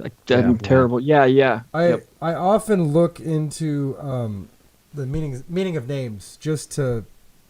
Because like any of these like big situations, there's always some name that comes out, people involved, and they have the meaning of their name is always like weirdly, you know, like Kaufman, weirdly related to the topic of situation. Right. Like Anthony Weiner, you know. So yeah, totally. The name Jacob. Jacob. New Weiner too. Yeah. And did you say the other Weiner? The other Weiner. I blasted him on Twitter. I think it got me like dinged. Really? Was he the guy from California? Yeah, the California guy. Yeah. It's like, hey, this guy. There's another guy named Weiner that wants to suck your kid's dick. Like you he wants homophobes. He wants to make it legal to. So it's not rape if you're 10 years older than 10 years. I did hear that. Okay, I know what you're talking. So what is that? It's a bit. He doesn't know how to read a climate. That's for sure. Like, you're really gonna do that now, dude? So okay, sorry. Go ahead. Jacob. It comes from the biblical story of Jacob and Esau, where he came out holding the heel of his twin brother Esau. So it means to follow, to be behind, but also it means to supplant, circumvent, assail, or overreach. Or from the word heel. So to supplant, circumvent, assail, and overreach. There you go. And Blake, Blake is a surname or given name which originated from Old English. It's uncertain. Where it came from is uncertain. But they think it came from black. Blake came from black, which is a nickname for someone who had dark hair or skin. Or from black, a nickname for someone with pale hair or skin. And Old English, these guys were not dark-skinned at all. They were very pale-skinned. So it's an assailant or supplanter who's a white-black. Masons again, see? Yeah. I'm not slighting Masons. It's kind of. I mean, how many times do you need this to come out? The black and white. Black and white narrative. Really? Yeah. Seriously, man. It appears to be like a code, something that like it's like binary to go beep boop boop in our brains, and we go fuck. Yeah. Let's kill. I mean, not to speak ill to the fallen and slain, because I don't get me wrong, I don't really like cops. I've been to jail twice, and I've had humiliation. We had this things talk done to last me. week. Yeah, that's right. Yeah, so it's not. I'm not gonna be like, yeah. Not fun. No, but, not excusing any of the nonsense. Yeah, no, No. totally. I think we should go old western. We should all just be armed. I mean, that Yeah. seems to make. It could get messy, but what else are we gonna do? Every able-bodied Exactly. man is a sheriff's deputy. Exactly, we're all sheriffs, Yeah. and we all. That's dope. Because what they want to do is obviously just have like drones and other weird shit. I feel like that's like kind of the back end of it. It's just like problem, action, solution, and the solution is just to get rid of the police and then have it like a complete surveillance state, Phil K. Dick world kind of like, that kind of like software where they want to just run and see if you're a criminal before you're a criminal, that kind of stuff. Oh yeah. It's a whole new. I mean, that's what I mean, obviously I can't know, but that's what it feels like. It does. But And they're gonna silence us somehow. yes. Yep. They're probably outside right now, dude. Yeah.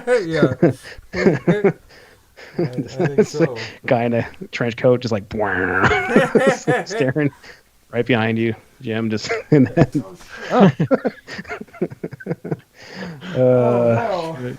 he's masturbating. Oh my god.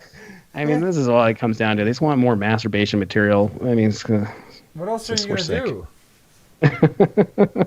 Order stuff from Yeah. Amazon and they just want us all kind of like in our own little boxes. It's like Black Mirror, right? That one episode where everyone's like in a little cube and they work like as doing video games. I don't remember the episode, but because there's no strength in numbers, or there's strength in numbers, so they don't want numbers or connection. Yeah, but we should end this on a positive note. Yeah. That's not going to be the case. I think. definitely should I end think on they're a over. positive. They're overreaching. will. I think they're overreaching. It's not gonna. They're gonna shoot for the moon if there even is a moon, or if we're on the moon. I don't know right now. It changes every week for me. But Thank you. Yeah, I yeah. agree with How are we you. gonna sit and claim? I don't know, and I'm not gonna sit and claim that I do. yeah, no, that we can't know. All of our dark views of the future comes from the trash they've been feeding us anyway. Same stupid. We're gonna go back to it. This like running joke / narrative / conspiracy that all of this is it's all real. It's all happening, and believe it. Right. And that's it. And put everything. Put all your eggs into that basket too, boy. Because if you don't, you know what I mean. Like, if you don't, Well, like finger wag. what about the Amish? Do you think they have conspiracies in their own communities? Like, is it like just beyond like they're like, well, Jebediah over there does steal a little extra butter. They got all kinds. They got all kinds of Yeah. stuff running off. Imagine what they say about us. Exactly. Are we their conspiracy? Probably. Yeah. I mean, Yeah. I don't. Maybe this is actually they're doing this whole thing is them, the Amish are Illuminati, and they're just kind of waiting to destroy our society so we become Amish. I don't know. That's kind of out there. Oh, dude, just think about that for a second. Like from like an EMP standpoint, Oh shit! Yeah. they rise, dude. They rise to literally like A++ number 111 status the second we get hit with an EMP, right? Because we're gonna be like, shit, what? Who we call? Yeah. Wait, oh, Jedediah's down the road with the blah blah blah, and they've been doing this for the last 500 years. Yep. Yeah, right.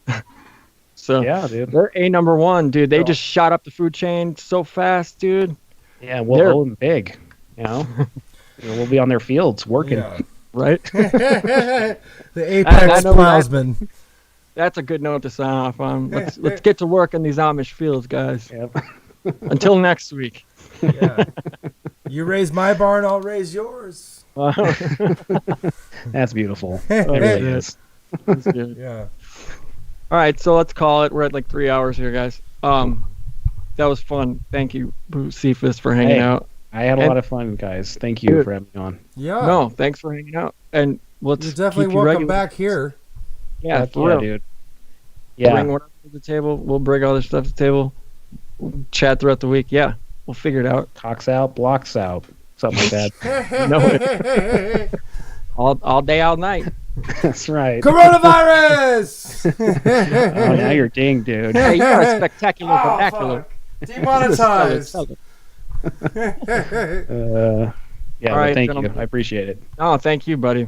And You guys- where can we find you? Where can everybody find you? You can find me mostly on Twitter, acting like an insane person. I have my moments where I'm pretty. I shoot from the hip, constantly Twitter. Questions So- later. Yeah. So it's at Booseephus at Twitter, and I am on Instagram, but not really that active because people won't get me there. But Hear you.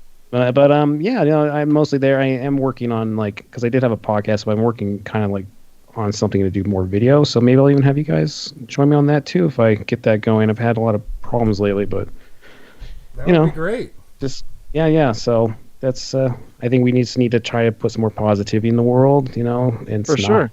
reality is kind of as much as we put into it, and the narratives are just kind of spun for us, like you were saying, that they'll just give us those dystopian horror shows, and we don't have to take that, we can No. something else. And this is the other thing, is like this spot is like the spot for, like, I want to make it like a decompression zone. Like, we got Charlie Robinson coming up, we got a bunch of like a ton of people trying to that have the same kind of outlook, just disgusted, but can find comedy and can find these little whatever goofy little things to point, stare, make light, make fun of, and move on. And just kind of just stay on the same page here, not buying anything not investing too much into anything right now, Except gold. Come on, guys, let's get in that gold. I got gold. You guys want to throw some cash? guns of gold. Some You gold. got gold? Nice. Can we we need to make next time commercial breaks that aren't real commercials, and we can just play it every 40 seconds. There you go. Dude. And I need to pump and dump my crypto. So let's go. Basic attention token. Bats. Let's get your bats. We need to create them Black Lives Matter tokens. The BLM, the blams. Hey, I need them blams. Blam, blam. Blam coins and black Blah, blah, blah, blah, blah, blah, blah. money machine go brr. Well, my blam machine. I will do that song if we actually do that. Amazing. I would love that. But the Black Lives Matter cryptocurrency, it's token, the whole this is copyright all things weaving spiders. Fuck all, you can't take this. Black Lives Matter, not to burn down your house. right? Okay. Lamb, Black Lives are most, or Black Lives Matter most, something like that. Yeah, we got that. Got Yeah, this. dude, it's happening. Start that crypto up. I mean, that's what the Federal Reserve does. They just make currency. Why What I'm don't we? saying. Fiat's dying, Joe. We got to get on the blam train and on the bat train and on the. Everybody buy bat and use the Brave browser. The basic attention tokens. Get them tokens, baby. Oh man, Web Internet 3.0. Here we come. All right, y'all. We're out of here. That's a wrap. Peace out. That's a wrap. Stay on it.